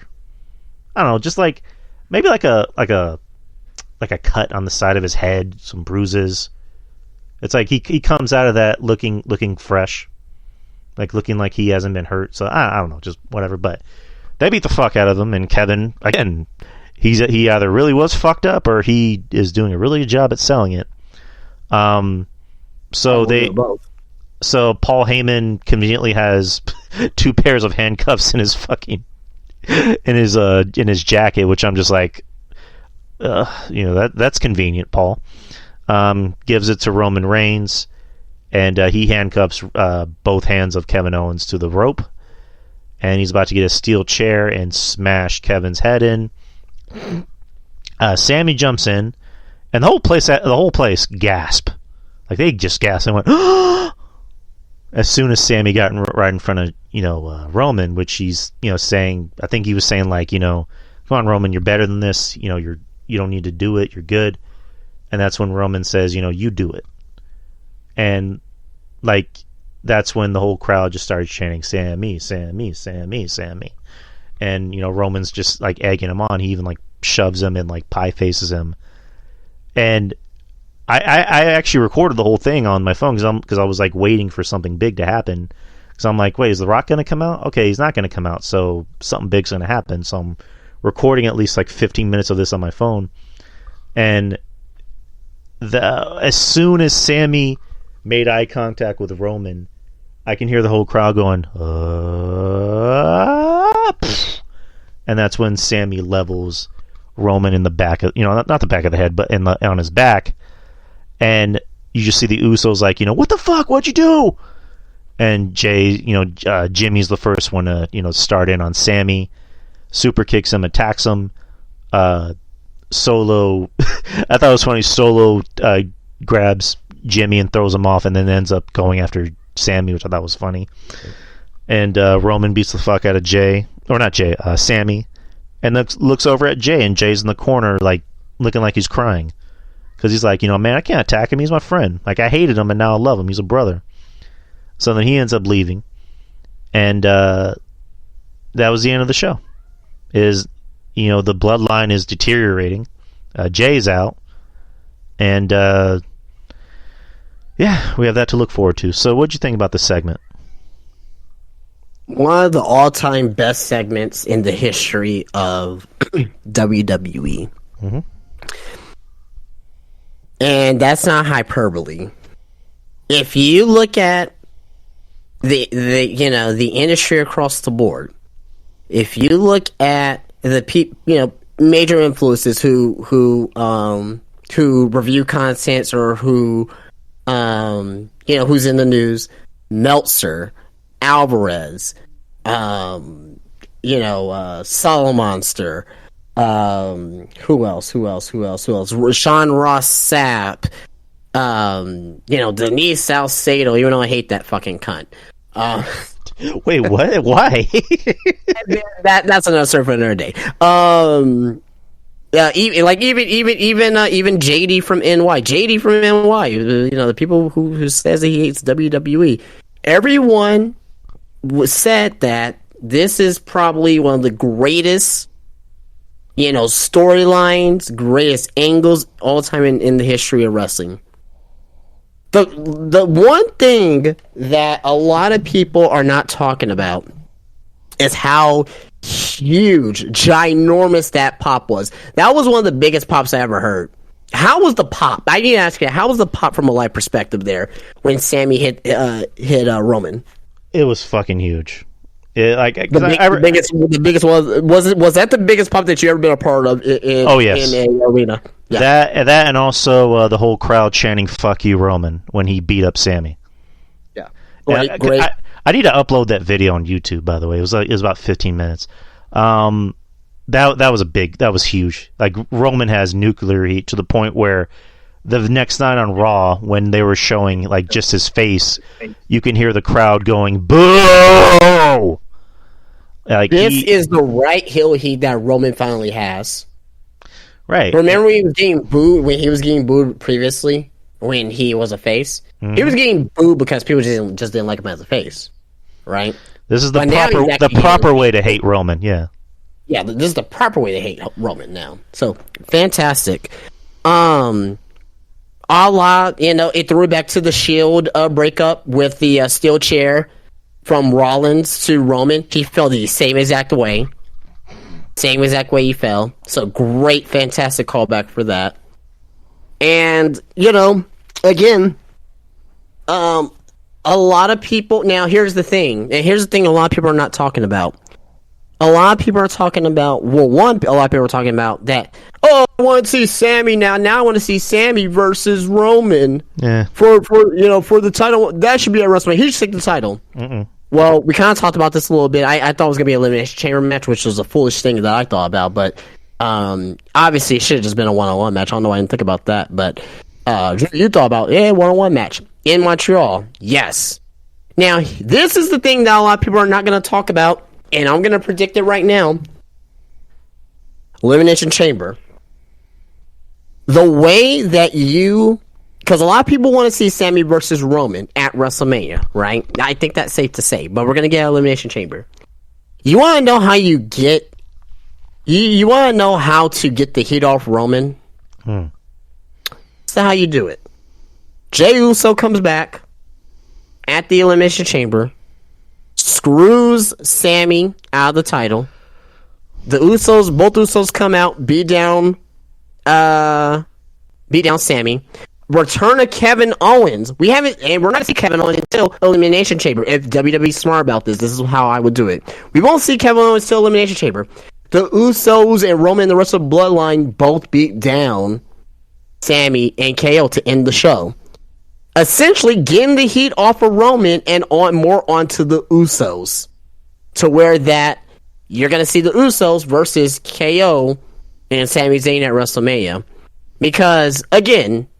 If Sami Zayn, let's say, okay, Sami Zayn, was to go to WrestleMania and go up against Roman Reigns, it's not going to happen now. But let's just say you are taking a lot of people out of matches at WrestleMania. Who's the Usos are going to face?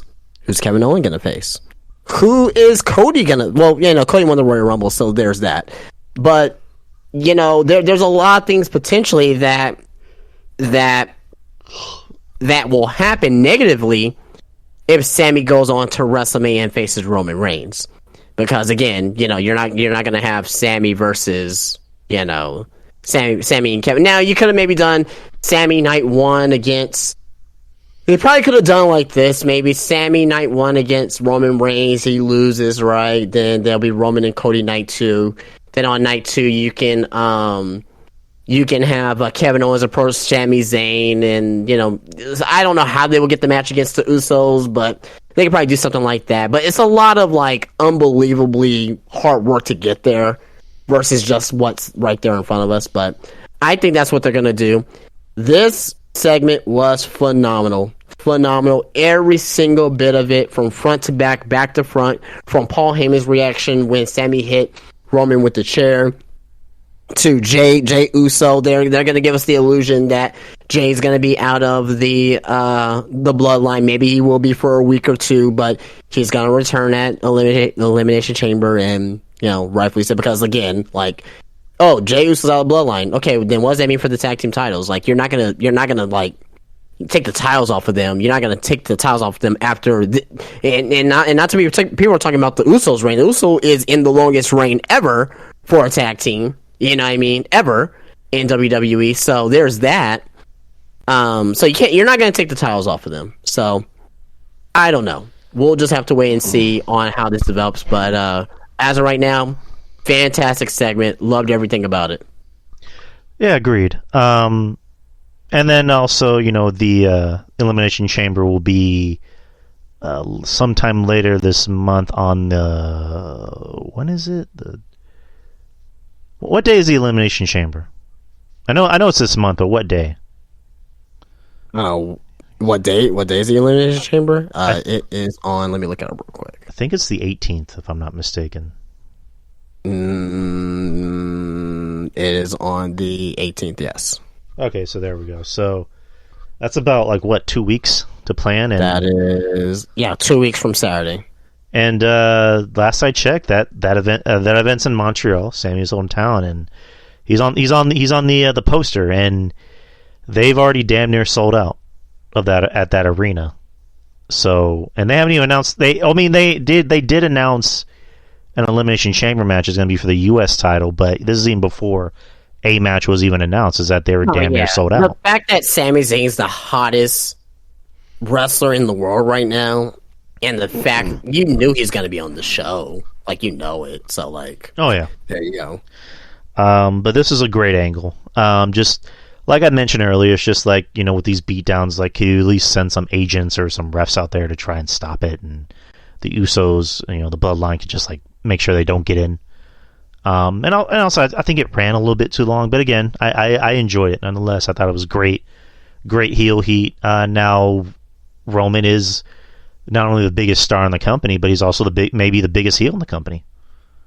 By a long way. He's always been the biggest heel in the company, but now he has an actual reason to be a heel for fans to look at him as a heel. But going back to what you said about the Usos, like, I think it could be a thing with Jey Uso that he's out, but eventually he's going to turn on Sammy. Because his whole thing is, you know, you're not really blood. You're not an Uso and you never were an Uso. Or you're not an Uso, but you know what I mean? You know, that could be a thing, like, that can be a real way to get, you know, some huge heel hit on Jey. Yeah. And, you know, for the tag titles, I mean, just have Sami Zayn and Kevin Owens versus the Usos at Mania. Now this is how I would see it. Now, I don't think this is going to happen, and we're going to probably bring this up another time. I don't know if we have time right now to talk about Raw, but I would main event night one with the Usos and Sami Zayn and Kevin Owens. First time ever a tag team title match will be main event at WrestleMania. I'll have that main event night one. Yes, and here's why I say this, because I know I've been a big proponent of, you know, with The Rock possibly coming back, but he's already kind of like saying that he probably won't be back this year, which I call a little bit of bullshit on, a little bit, but I think he might be serious. So if that's the case, at this point, like, it's very narrow.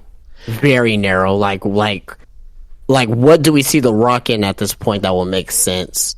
I mean, I know Roman, but like, how you get there, how you not take the heat off Cody, like, it's very long, a long way away for that to make sense. And it's one of those things of like, if you really wanted to bring The Rock back, the Rumble would have been the perfect time. I mean, whether it was the Rumble match or, you know, after the main event.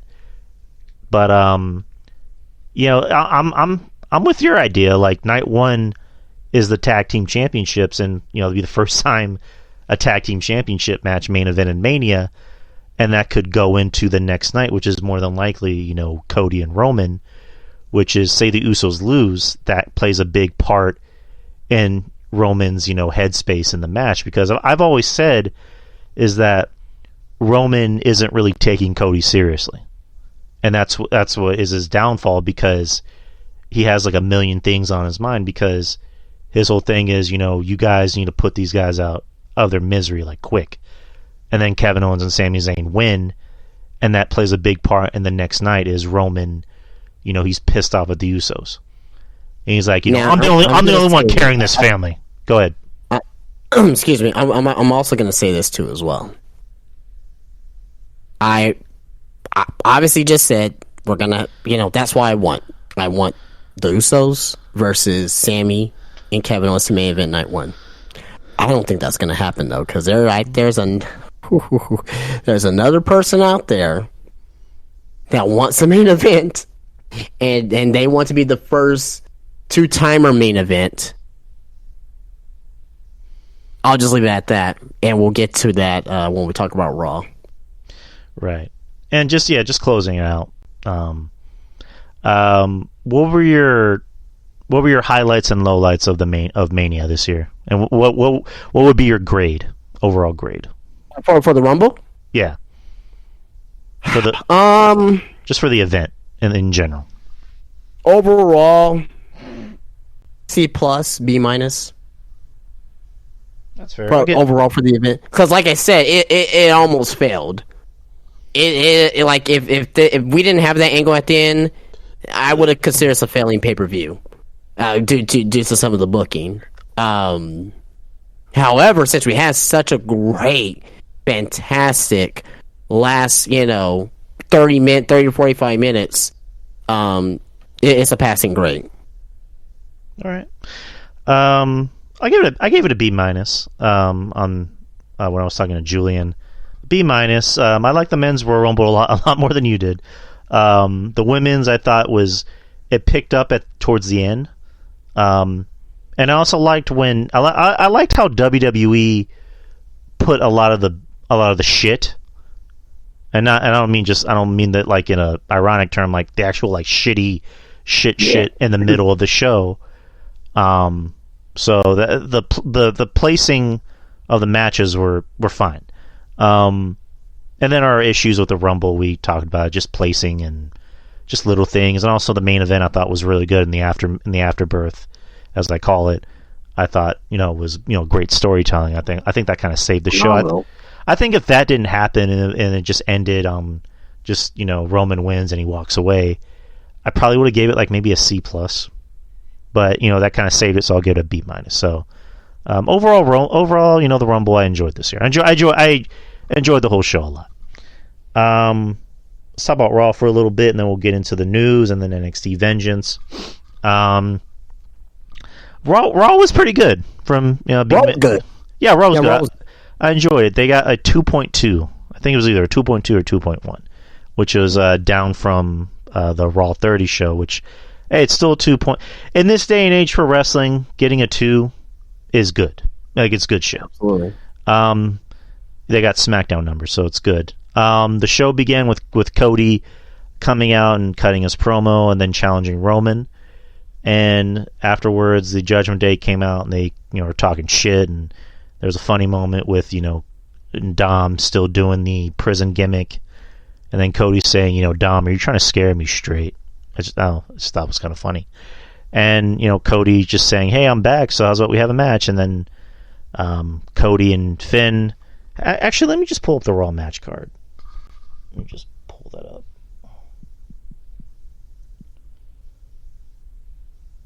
Oh, wait. Sorry, guys. I'm ill-prepared. All right. No, not January. Oh, wait. No, that is it. All right, here we go. Opening segment, of course. We already talked about that. You had Seth Rollins versus Chad Gable in a qualifying match for the Elimination Chamber for the United States Championship. Good match, as you can imagine. Gable is really fucking good, as we all know.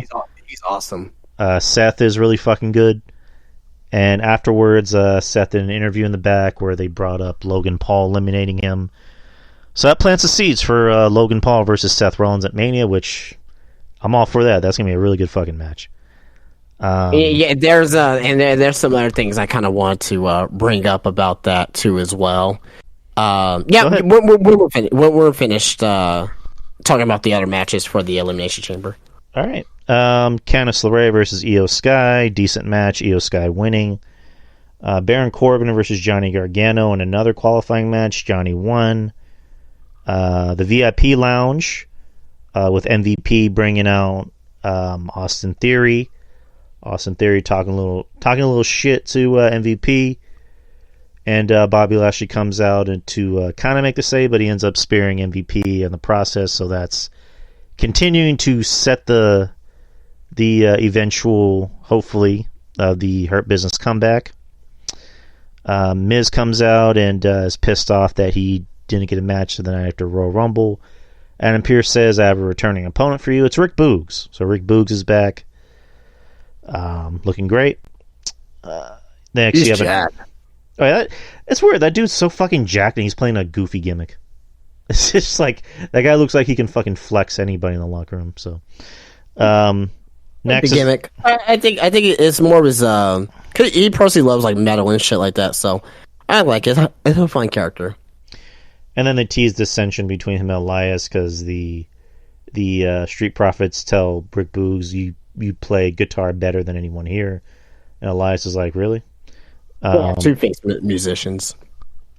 Next is another qualifying match. Bronson Reed making his main roster debut against Dolph Ziggler. Bronson gets the win, looking dominant. Good on Bronson.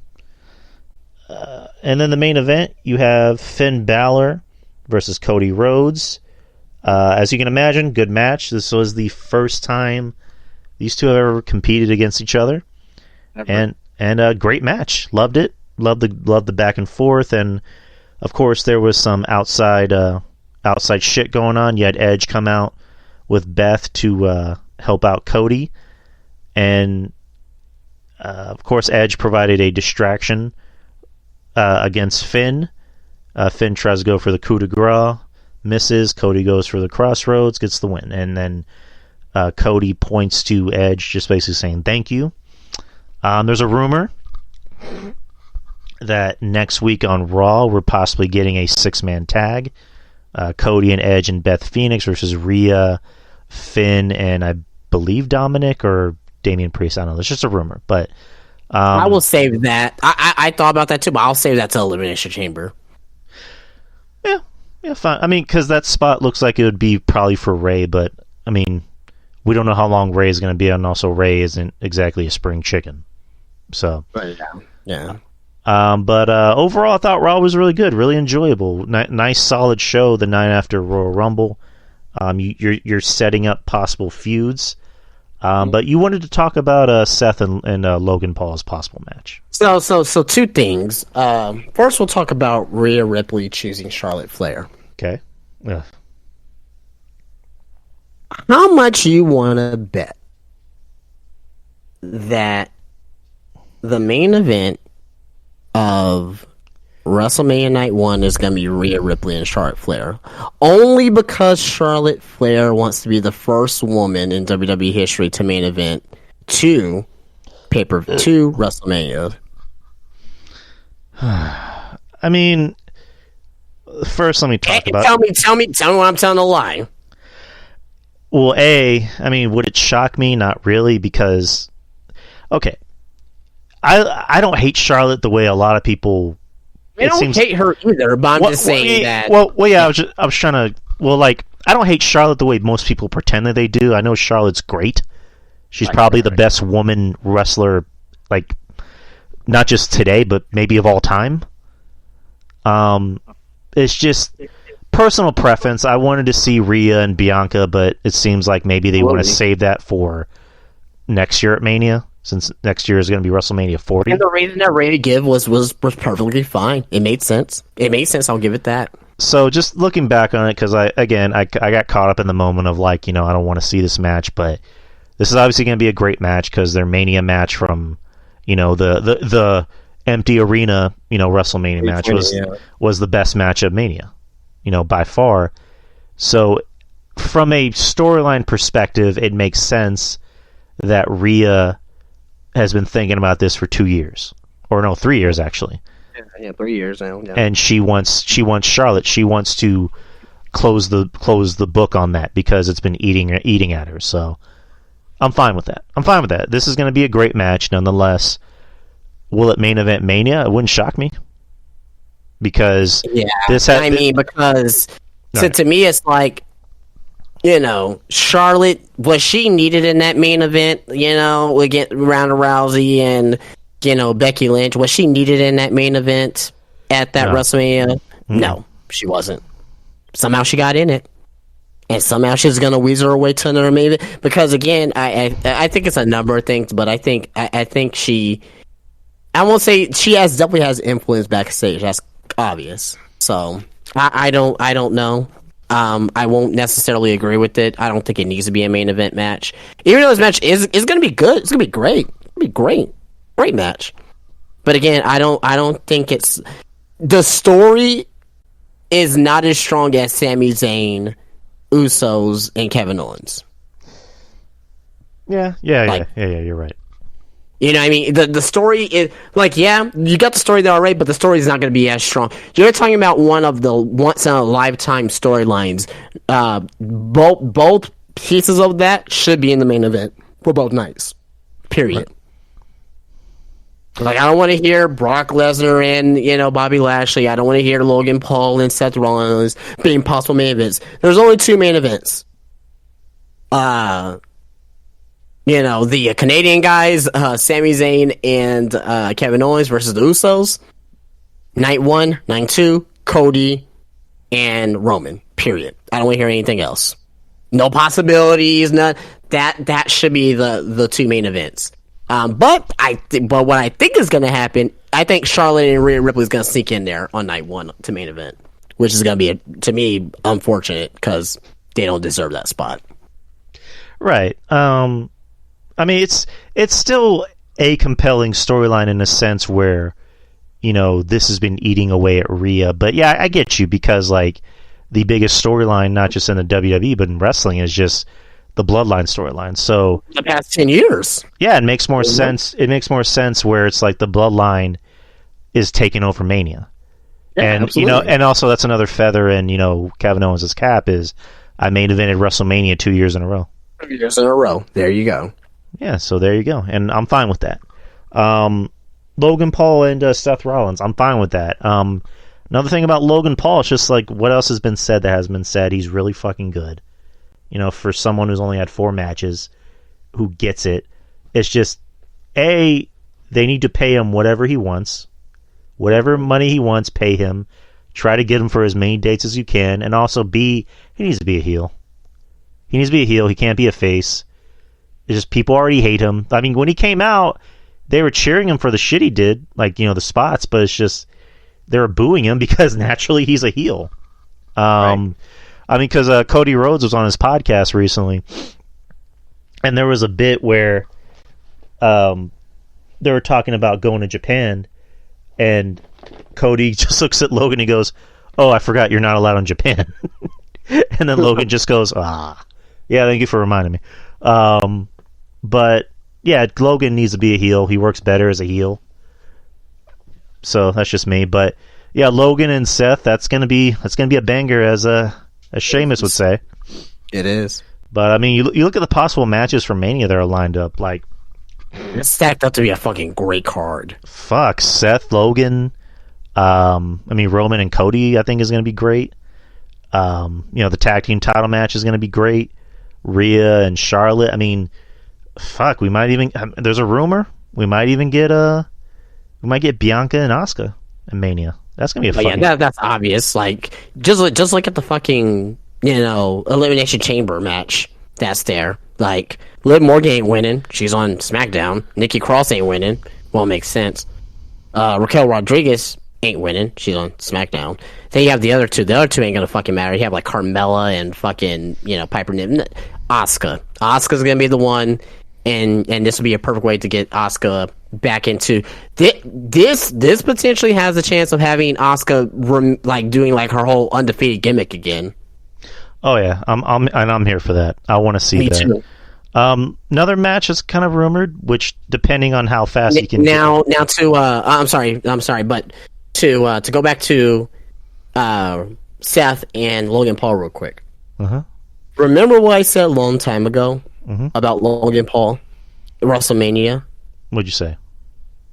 You mid-card title. You're right. Perfect opportunity. Put the United States title on Seth Rollins, and have Logan Paul win the United States title at WrestleMania. Now, with the current landscape, even though I've been preaching this for a few months now, do I think it's going to happen at this point? I won't be mad about it because I predicted it, but I don't think it is going to happen. I think Austin Theory is going to lose it to somebody like a Johnny Gargano or a Bronson Reed inside of the Elimination Chamber, and I'm going to tell you why.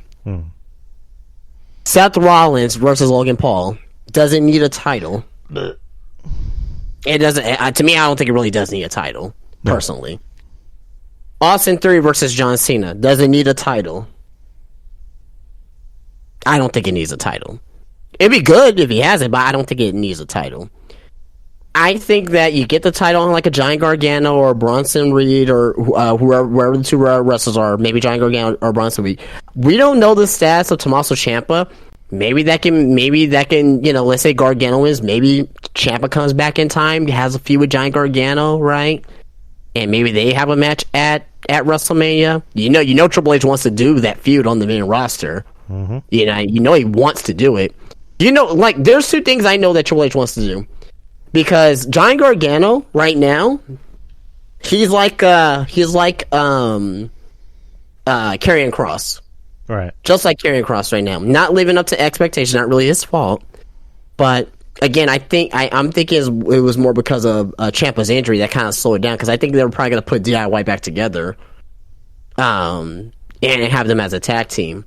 But what will be a perfect way to bring back Ciampa? And again, I don't know his injury status, but what a way to bring back Ciampa if Gargano wins the United States Championship and they have like a 15-20 minute match at WrestleMania for the United States Championship. That would be awesome. That would be fantastic.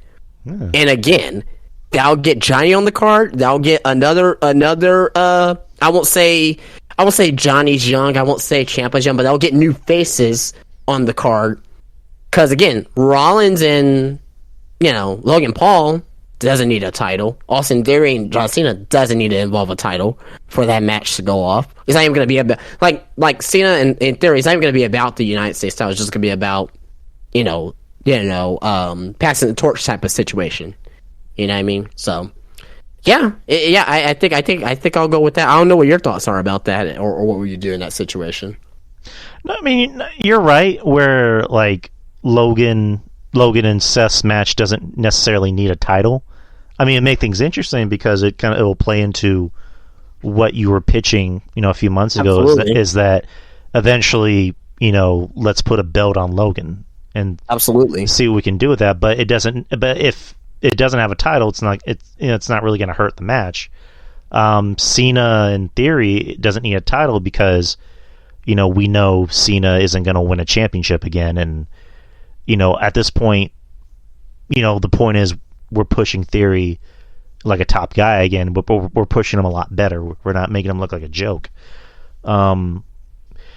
With the Elimination Chamber match coming up for the U.S. title, I was kind of thinking in my head of like, this is the perfect way to really, if you really want to keep pushing Theory like a star, the thing that can be the thing of like, Theory outlasted everybody.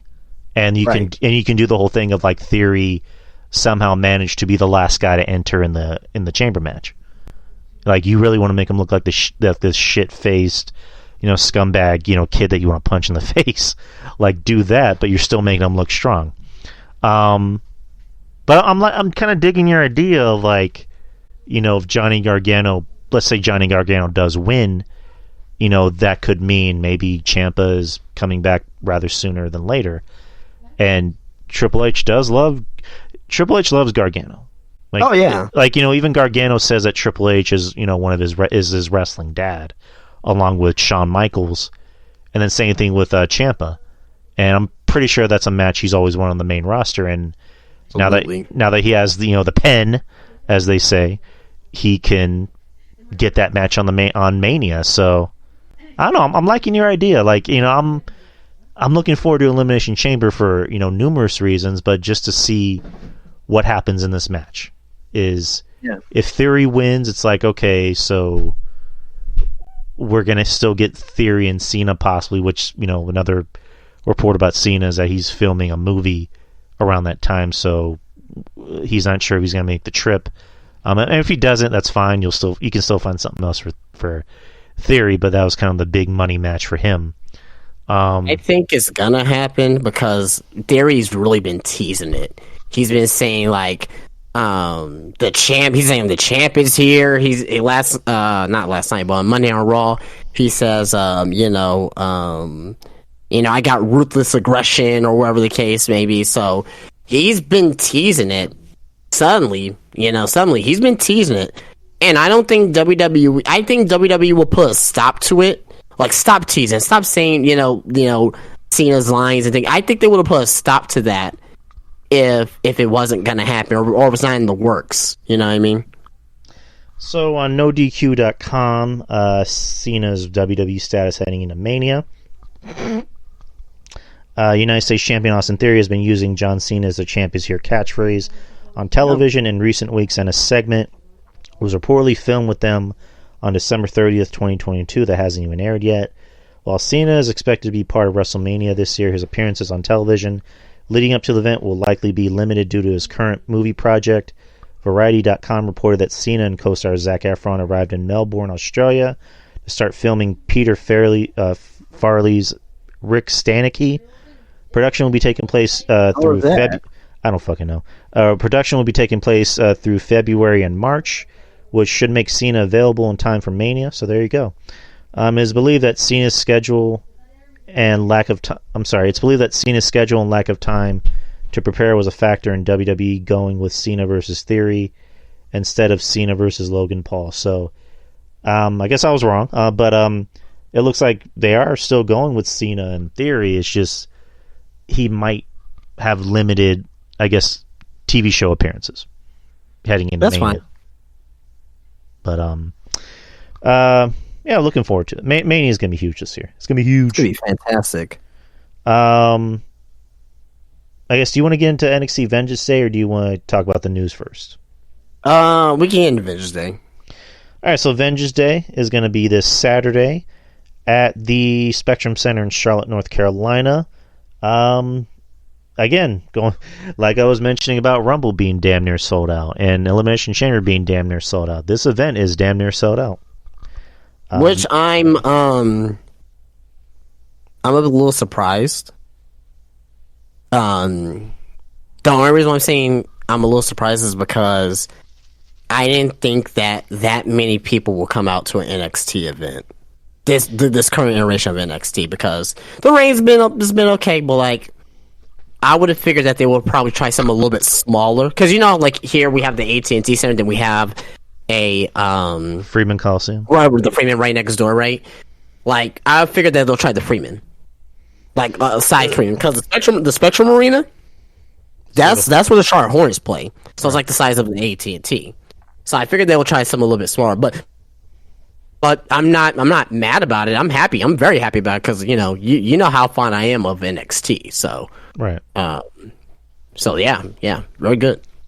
Yeah, they're close to selling out. I think the last I checked, I think they have like probably 600 or like 500 more tickets to sell.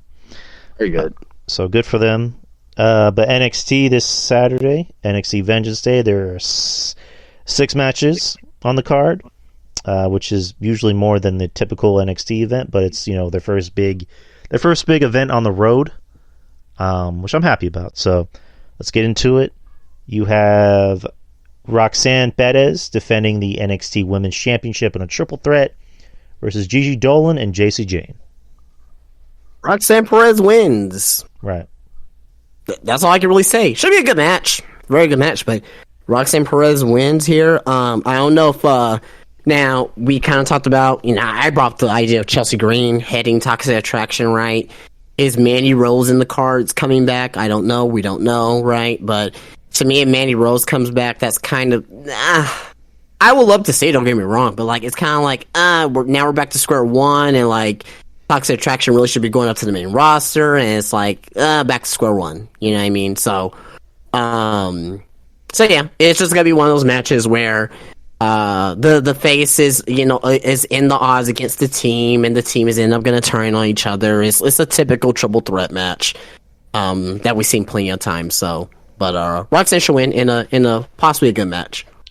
I like, and I'm choosing Roxanne as well. I like the bit from last night where they're doing the interview segment where the whole time JC is just talking over Roxanne, telling her to shut up.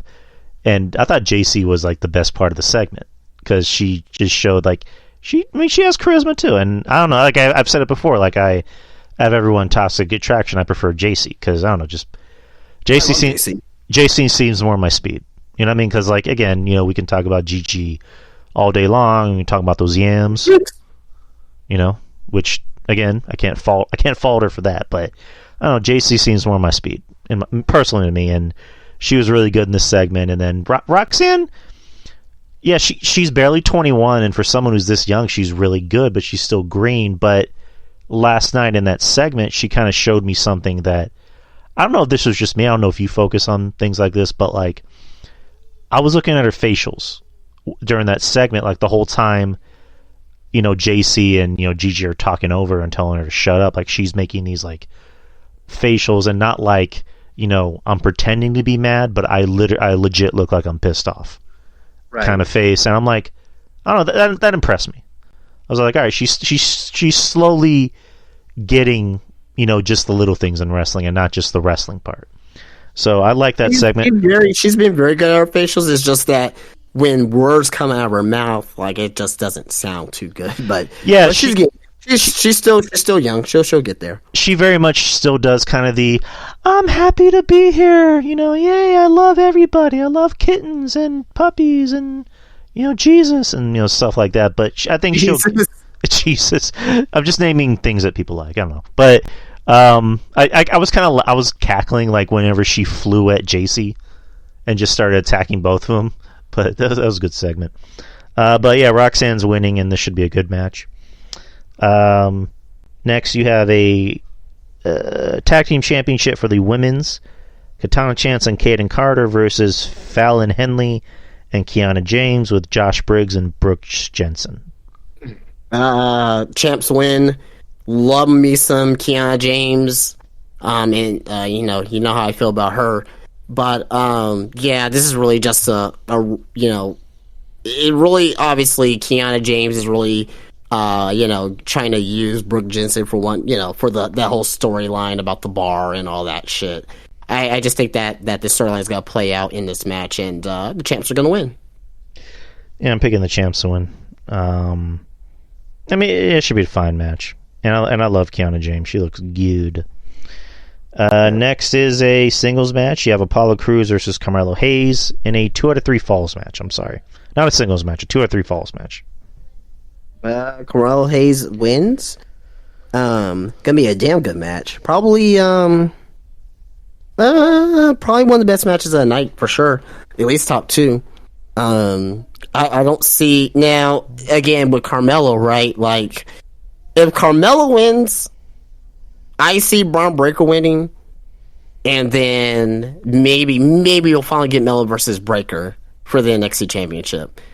But at this point, I know that we say, hey, let's get Melo up to main roster, Now at this point, I don't want to see him at the main roster yet, just because of the fact that he's not gonna have. I don't think he's gonna have anything important to play in WrestleMania, unless he loses here, right? Get him up to Raw, have Gargano win the United States Championship, and that could be another match. Gargano versus Carmelo Hayes. So if they bring up Carmelo Hayes, hopefully it's with Gargano, and hopefully Gargano has the United States title. That'll be one way to get Carmelo Hayes onto the main roster and get him into a something to be used at for WrestleMania, right? Right. Outside of that, I just hope he wins here.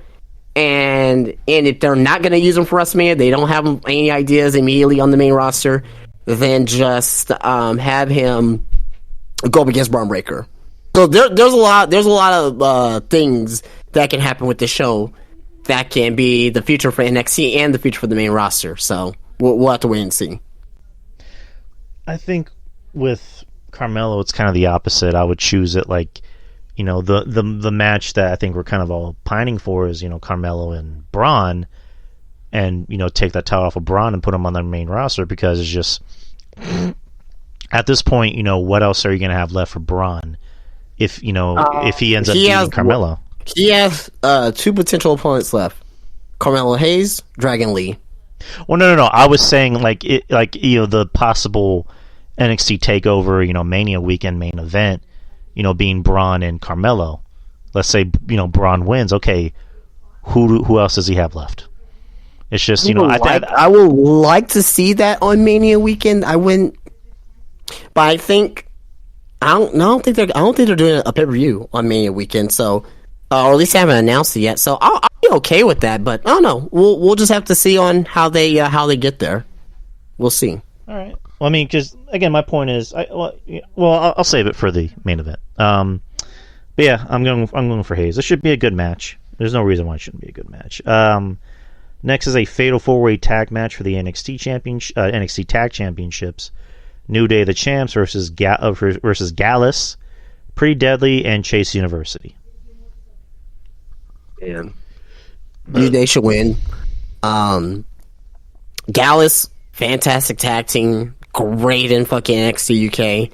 I think this is going to be their first or second main NXT pay-per-view. Pretty Deadly's fucking great character. We're great wrestlers. I don't think they get enough credit for what they do. I love Pretty Deadly. And Chase U, love Chase U as well. Now I probably would have had Schism in here personally, but I think they're still doing this tease of Duke Hudson leaving Chase U and all that. I think there's still a tease there, so we'll just have to see if that plays out in this match. But New Day is going to win. Should be a fun tag team match. Yeah, keep it on New Day. Again, another fun tag match. Maybe this could be a match tonight. I'm thinking. I thought it was an elimination match. So no, that's on me. But yeah, New Day wins it, and then tease. Duke Hudson. Is he gonna stay with Chase U or is he gonna leave Chase U? So right. Next is the NXT North American Championship match. Wesley the champion versus Dijak. I'm gonna go with Dijak on this one. Well, let me think. Hold on. I was gonna ask you, okay. What do you think of Dijak's new gimmick? Well, it's okay. I mean, it's cheesy. I mean, I'm just glad that I'm more glad in a sense that he's back wrestling than the gimmick itself, right? Is the gimmick, rubbish? Yeah, but it could be a lot worse. But man, I really wanted Von Kali to win last night and make this a triple threat, but yeah, God, man, I'm so mad that they're doing Von Kali like this. Your boy Von Kali. Von Kali, man, he's gonna get his one day. But man, this is a hard one. I haven't put it on there. I don't know if we're gonna hear about this at NXT Anonymous. I don't know if he's gonna be part of this whole Dijak thing. I don't know. But I'm gonna go with Wesley. It's a hard one. I think Dijak's the obvious pick, but I'm gonna go with Wesley. Something tells me that Wesley is gonna win this match and move on. Now, who do you pair him up with next? That I don't know. You do have like Wesley and maybe Tyler Bate. He got the North American title. Wesley Tyler Bate or Wesley and what's his face? Axiom. Or Wesley and Nathan Fraser, which I think he's injured right now or still injured, but yeah, no, I mean because you do Dijak and Tyler Bate too as well. I wouldn't mind that, but as right now, I'm gonna go Wesley. I'm gonna go with Wesley too. With Dijak, it's just like like with Dijak too. It's just like I'm glad he's wrestling. I'm glad he's not doing I was gonna call it undisputed, not undisputed, but the Retribution gimmick. I thought that was stupid as fuck. His tweets were funny, but the gimmick was stupid. The whole gimmick where he's supposed to be the Terminator or RoboCop or whatever the fuck he's supposed to be. It's just, it is what it is. I mean, I guess it fits him, but I don't know if I'll put the title on him that quick because it would seem like they would be trying to get him over by putting a title on him rather than putting the title on him because he's over. And that's what they did with Wesley. They put the title on him because he was over. So I'm going to go with Wesley. How they continue to push Dijak, I don't know. We'll have to see about that. But Wesley's going to win this. What you do with Wesley after this? Give him more guys his size. Give him a Axiom. Give him a Tyler Bate. Which Tyler Bate and fucking Wesley at the next takeover, which whenever that is, I'm fine with that. Sign me up. I'll probably put the title on Tyler Bate at that point in time. And I like Tyler Bate. I've actually grown to like Tyler Bate a lot more than I used to. So yeah, there's that. Next we have what is more than likely the main event, and I say more than likely because it is. Steel cage match for the NXT Championship, Braun Breaker versus Grayson Waller. I mean, Braun's going to win. There's so many ways you can go with this because they made Grayson Waller last night look, I won't say weak, but they made it. Braun Breaker was on top pretty much. So typical thing, WWE, they like to do the reverse. But if Grayson Waller wins, who is going to be the next challenger? Maybe Tyler Bate, right? It's kind of hard. It's kind of hard. You know, Braun Breaker could get a rematch, but as of right now, I'm gonna go with Braun Breaker to win this match. Depending what happens with Carmelo Hayes and Apollo Crews, I may see Carmelo Hayes versus Braun Breaker, or Dragon Lee, because Dragon Lee is supposed to be coming in this month to NXT. So again, you're not gonna put Dragon Lee. I mean, Dragon Lee versus Wesley will probably be the Lees, the Lees going up against each other. That'll be great, obviously, but I think Dragon Lee is a top guy. Like, he's gonna be like a top guy coming in. He's gonna be like a Kevin Owens or a Samoa Joe or Shinsuke Nakamura. He's not gonna go after the mid-card titles. He's gonna go straight to the top. In my opinion, I may be wrong about that, but I'm gonna go with Braun Breaker. This match is interesting because they've kind of planted the idea in your head that you don't know who's going to win, because it's a steel cage match and you can win by pinfall or submission or escaping the cage. So for a guy like Grayson, who is supposed to be this scumbag, asshole heel, this seems like this is his way of winning without pinning Braun. All he has to do is escape the cage. So I don't know. It's one of those things of like, it'd be interesting if they put the title on Grayson because he's this scumbag, asshole heel, and you have a lot of, baby faces on NXT to, really put in front of him. And eventually you could, put Braun on the main roster. I don't know. It's one of those things of like, we assume that Melo is going to beat Braun, but it's like so many others have, we thought were going to beat Braun and haven't. So I don't know. He has had the title over a year now, so something's gonna have to give with this. I guess in a way that looks more believable, because is it going to be believable if Carmelo Hayes beats Braun? No, because guys his size or even smaller couldn't beat Braun. So, you know what? This is gonna sound fucked up coming from me. I'm gonna go with Grayson. I'm going to say Grayson wins by climbing out of the cage. Like, it's going to be a way, that's a little controversial, where like both of them escape the cage at the same time, and then they go to the videotape and they see that Grayson's feet touch the floor first. So I'm going to go. Mad at that? Let me go with Grayson Waller. If you really want to get some heat, like that's your guy. So those are my predictions for NXT TakeOver this Saturday. Let's close it out with some news. So the Royal Rumble was a big hit with not just fans but also backstage. Let's see, from Stanford Business Wire, WWE, NYSE, WWE today announced that the 2023 Royal Rumble, which emanated from the Alamo Dome in San Antonio, became WWE's highest grossing and most viewed Royal Rumble in company history.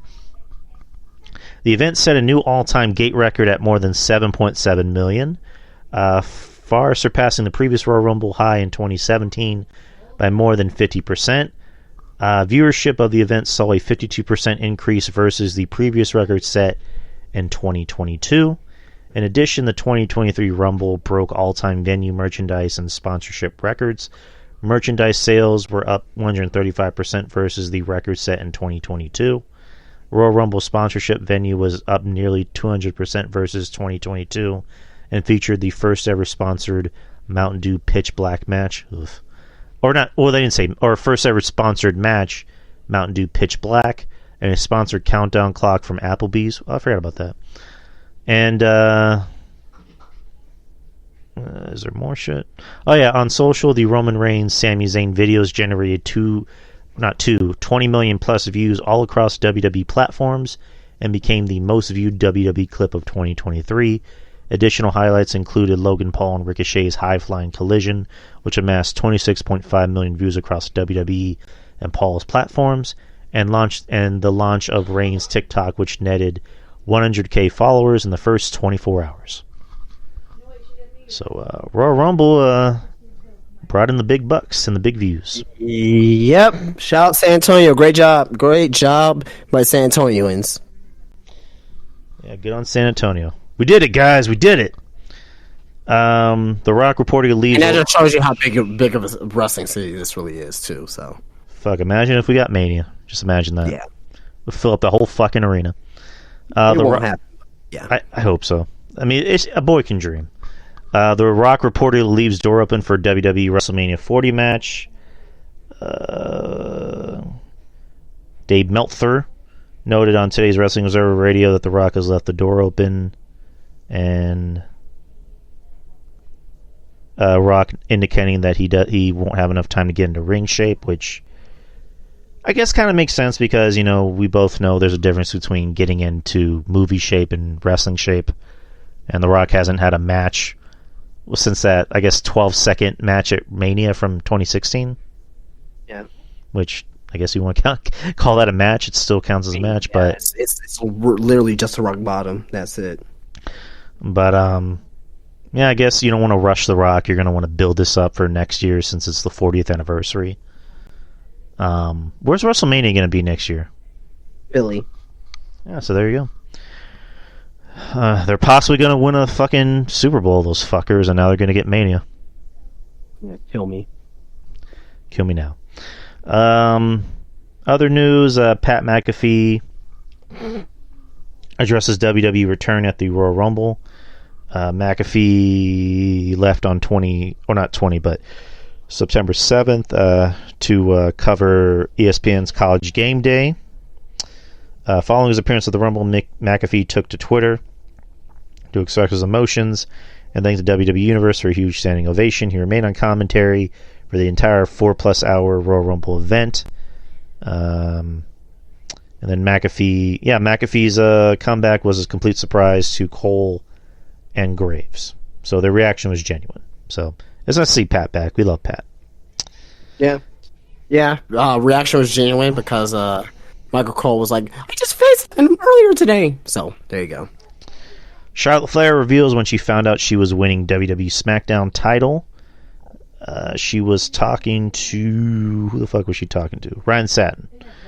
God, two fucking miserable people. Charlotte Flair discussed her time away from WWE for several months in 2022 after losing the SmackDown Women's Championship to Ronda Rousey at WrestleMania Backlash. She was away due to her wedding and had a major issue with her teeth. Flair returned on the December 30th edition of SmackDown to beat Rousey for the title. She noted that she learned she was returning to TV around Christmas.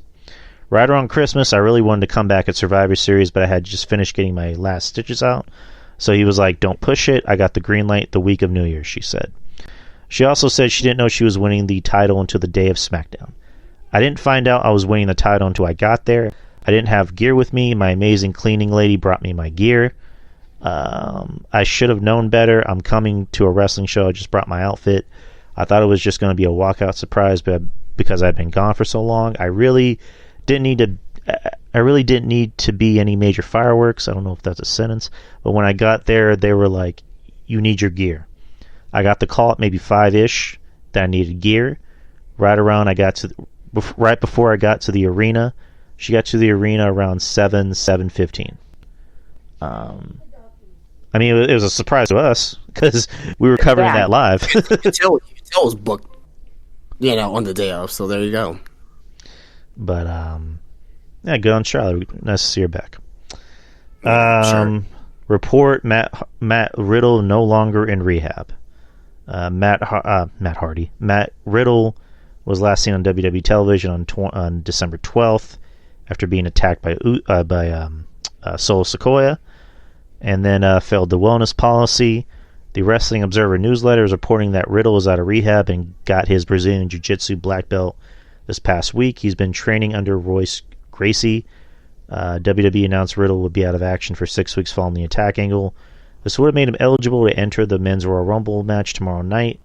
With that being said, there are some reports that Riddle was suspended for 2 months. This would fall in line with the standard 60-day suspension for a second wellness policy offense and would make him ineligible for the Royal Rumble. So, yeah, hopefully Matt's okay. Hopefully Riddle is clean and he can get his head on straight. Yeah, hopefully so. Hopefully everything gets better for him. That's all we want from Mr. Riddle. Last bit of news before we call it a night. Dark Side of the Ring Season 4 will be coming back this year. And the names that are included on Season 4 will be Bam Bam Bigelow, Abdullah the Butcher, and Mike Awesome.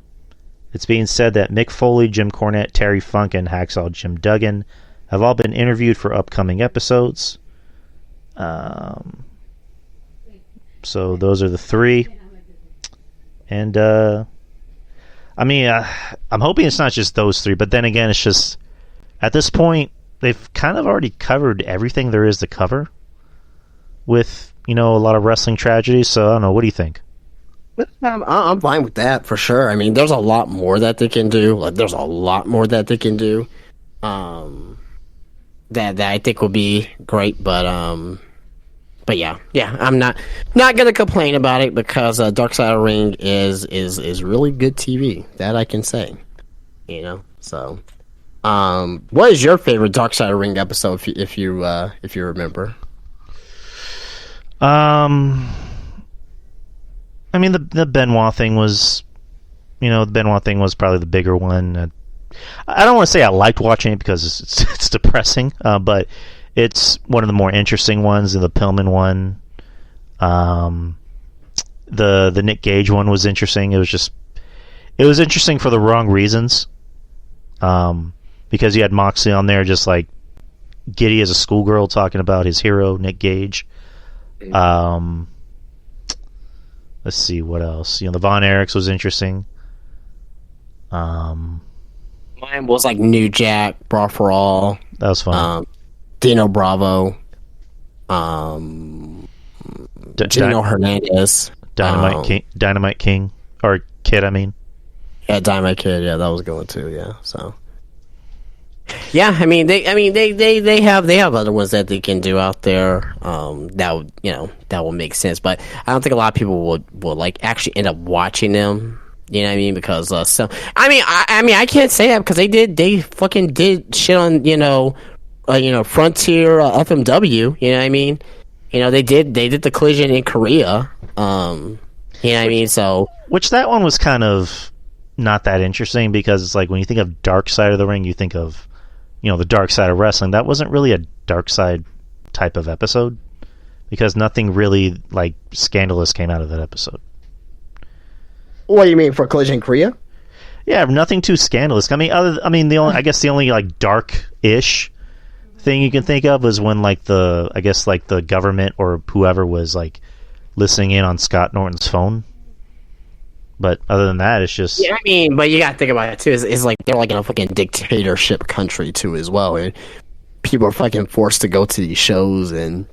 You know what I mean? But, to each his own. And the plane ride from hell, I think, was kind of the downfall because, it got Ric Flair fired and eventually he came back, but it really just caused a lot of problems because I think it's really gonna cause them problems to try and get people on the show because...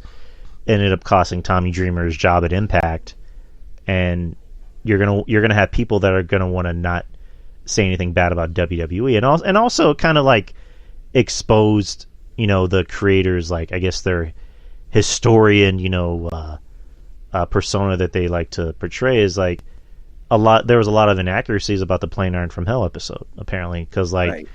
Terry was saying that all this shit happened on the flight, and then come to find out she wasn't really on the same flight when everything happened, and then Vince McMahon wasn't really on the same flight of all that. So, and then the Chris Canyon episode where they were trying to say that he was over and then the NWO came in and squashed his push, and it's like he debuted while the NWO was fucking prominent. Right. So it's just, it's one of those shows where, as a fan, you want to watch the car crashes, but it's kind of depressing to watch because then it reminds you how wrestling kind of sucks. Yeah. But at the same time, it's gotten better because, we all want to complain about how wrestlers nowadays are too small, but wrestlers are, too small and too soft. But no steroids, meaning wrestlers can live longer. And it's a damn if you do, damn if you don't. Yeah, it's just like would you rather have guys live to see 40 or even 35, or would you rather them die before the age of 35? Because back in the day, it's like wrestler death, 35, 34, 40. Nowadays, it's either wrestlers die of a natural cause, or, as in like the case for Jay Briscoe, was just an unfortunate accident. So, I mean, I'm gonna watch it because I want to. I don't know. I didn't know too much about Bam Bam, so I want to see his career. I kind of know a little bit about Mike Awesome, and who was the third one? I didn't hear you. I didn't hear you said for the third one. I just heard Bam Bam, Mike Awesome, and I don't know. What was the third one? I gotta look that up. Look. Do you still have it up? Actually pulled it down. So let me put it back up real quick. All right. Yeah, Bam Bam, Mike Awesome. Oh, Abdullah the Butcher. Oh, Abdullah the Butcher. Oh, y'all, that's gonna be a good one. That's gonna be a good one. Just they are gonna talk about him and fucking Bruiser Brody just fucking like beating the shit out of each other every fucking night. So, what do you think should be some other topics? Because I don't think these are gonna be the only topics.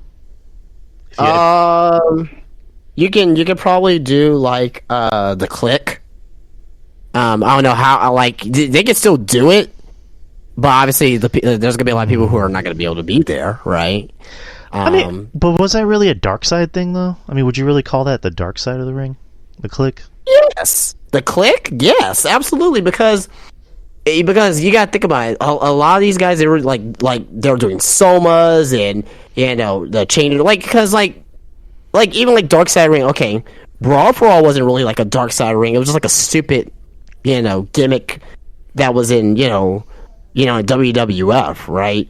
So they did the Brawl for All, right? They did the the Collision in Korea, the Ultimate Warrior. They did the Ultimate Warrior one. That was they did the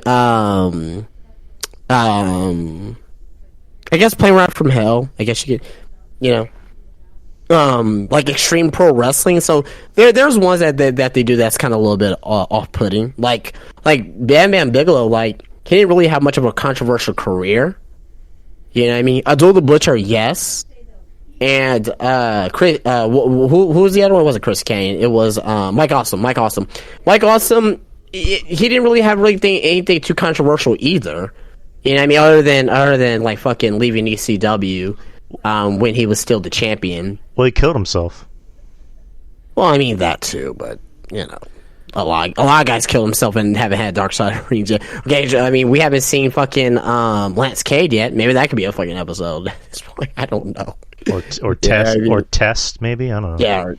Test. I think Test had a heart attack. I don't think he actually killed himself. Yeah. Anyway, near here or there. But yeah, I mean, they could do some more episodes. Hard Body Harrison. No, yeah, probably him too.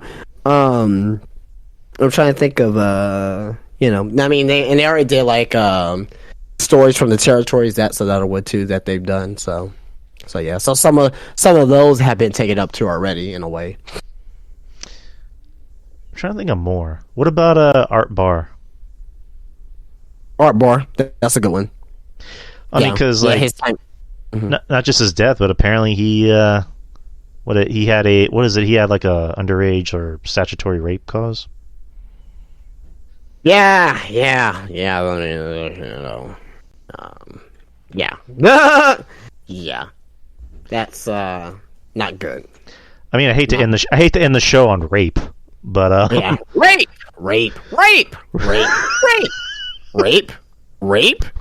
Yeah, yeah, that's not good at all. Not good at all. Jesus Christ. Man, I really brought the mood down in the chat. Jesus Christ. Rape. God damn it. Let me tell some more Nia fat jokes. Jesus, man. Last Christmas, my Nia was so fat. I took a picture of her last Christmas, and it's still printing. Oh. My. Nia has so many double chins. She looks like she is staring at you over a pile of pancakes. You know what they should have? You know, another one that they could have done. They could do one on Holly Ray's, Ric Flair, and like the plane crash. Okay. They can do like I don't know if you heard about the Curse of WrestleMania 6 or 7. Oh, both of them actually, where like so many people are dead now. They can do like ECW guys too, because they did New Jack. They could probably do one on like Shane Douglas, Sandman, Sabu. Those would be good ones. They got plenty to do if they put their minds to it. I have an interesting one. It's not necessarily about an event in general, but like, what about bullying in wrestling?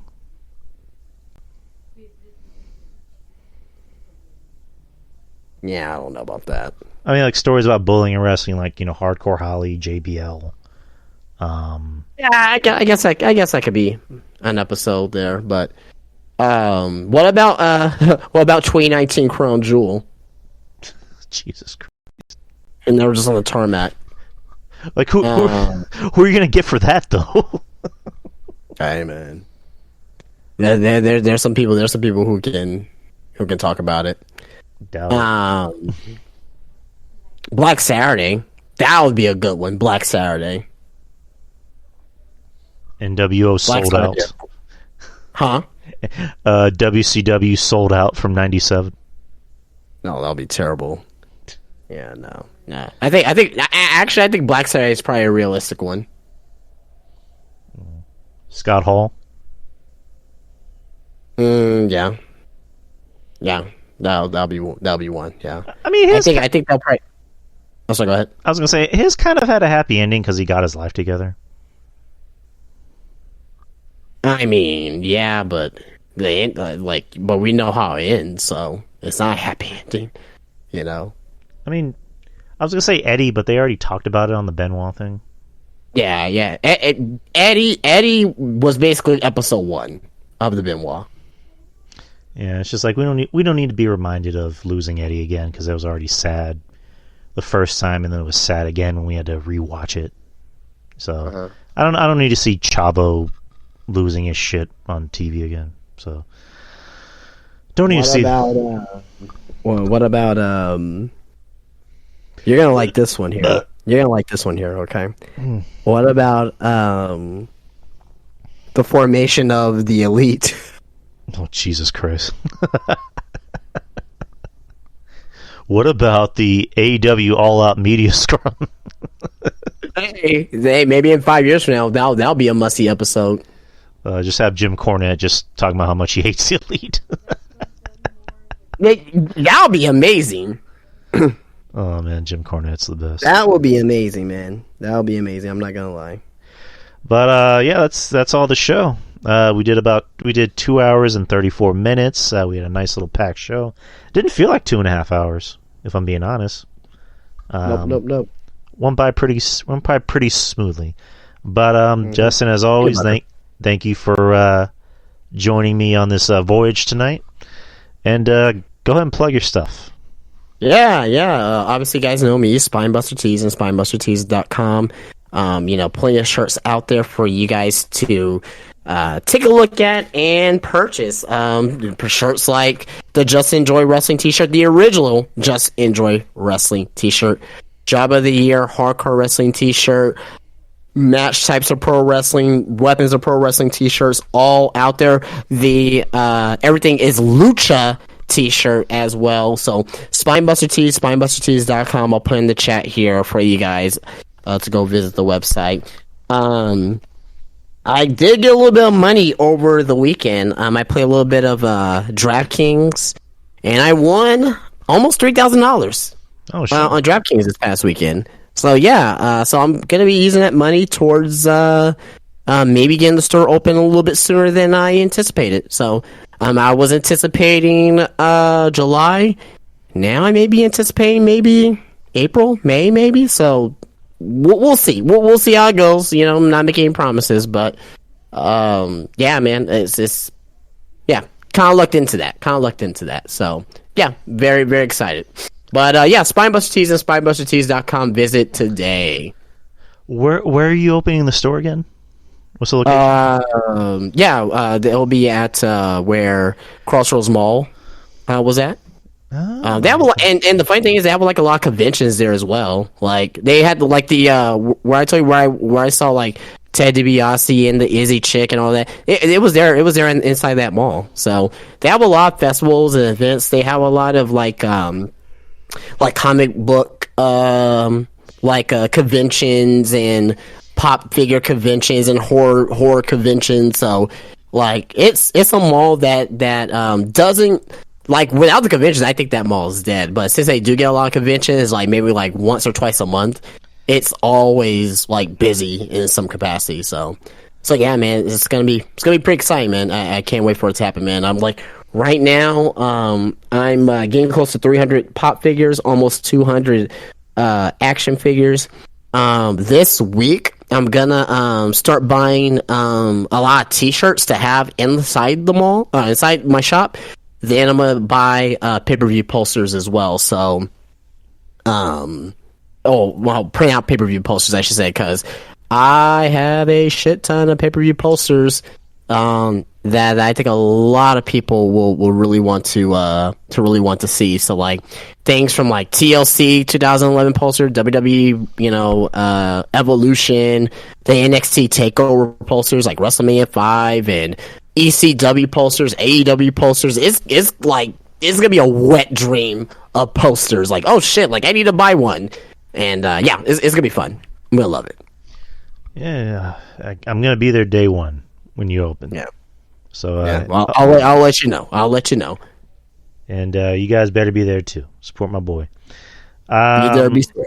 Be there, be square. Yeah, that's for me. You know where to find me. I'm easy to find on social media. I'm on Twitter, God knows why. Instagram, Facebook, and everywhere that podcasts are distributed, like Google, iTunes, Spreaker being the home base. And I'm also on YouTube. Which, I don't know, YouTube's weird because, like, I've been getting copyright strikes for the songs I play, which are actually custom made for me by the artist. And they keep saying that it's another song. And it's like, no, this song was fucking actually made for me. I requested and paid for this song to be made, so I don't know why it's a copyright strike, but whatever. Maybe you should I like it on YouTube. Like I use a lot of their music in their library. No, I just find music. No, I'm saying the songs that I usually play as the intro, those are custom made songs.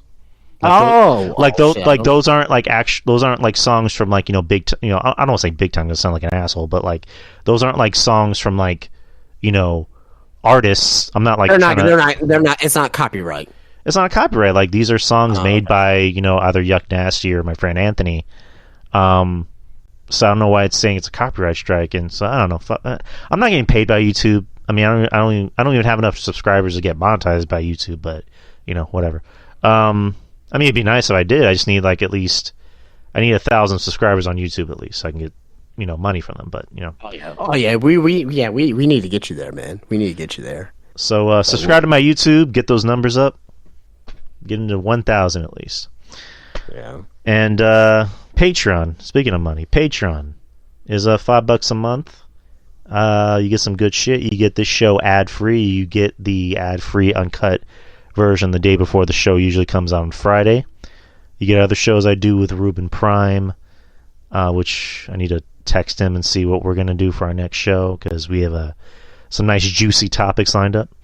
And Mr. RJ from Attack of the Savage Nerds, and Mr. Jeff Lippman, which I believe we have a show coming up pretty soon. I gave him a homework assignment, and the deadline's coming up, so look for that to drop.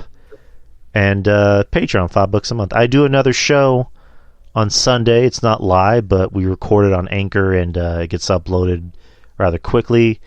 I'm not the host. I'm just one of the co-hosts. I do it with Monty, who's the host, and then RJ. It's called The Trifecta Threat. We did one on Sunday, just talking about the Rumble, and check it out. It's a really good show. It's a lot of fun. You guys are gonna love it. It's gonna lots of laughs. So we hopefully are doing another one this week. I always have to like ask Monty like days before. I'd be like, "Are we doing a show on Sunday?" So, but yeah, look for that to drop. So, but yeah. Anyways, guys, we will see you next week probably. Wednesday. I mean, I always like to ask, the guys if they're willing to like do a pay-per-view or like a pay-per-view recap show. So I don't know. Hopefully we'll talk about it. But you guys enjoy Vengeance, and more than likely we'll see you next Wednesday. And also the first Q&A show of the month is going to be next Saturday. So get in your questions. And then we have another one this month on the 25th, I believe.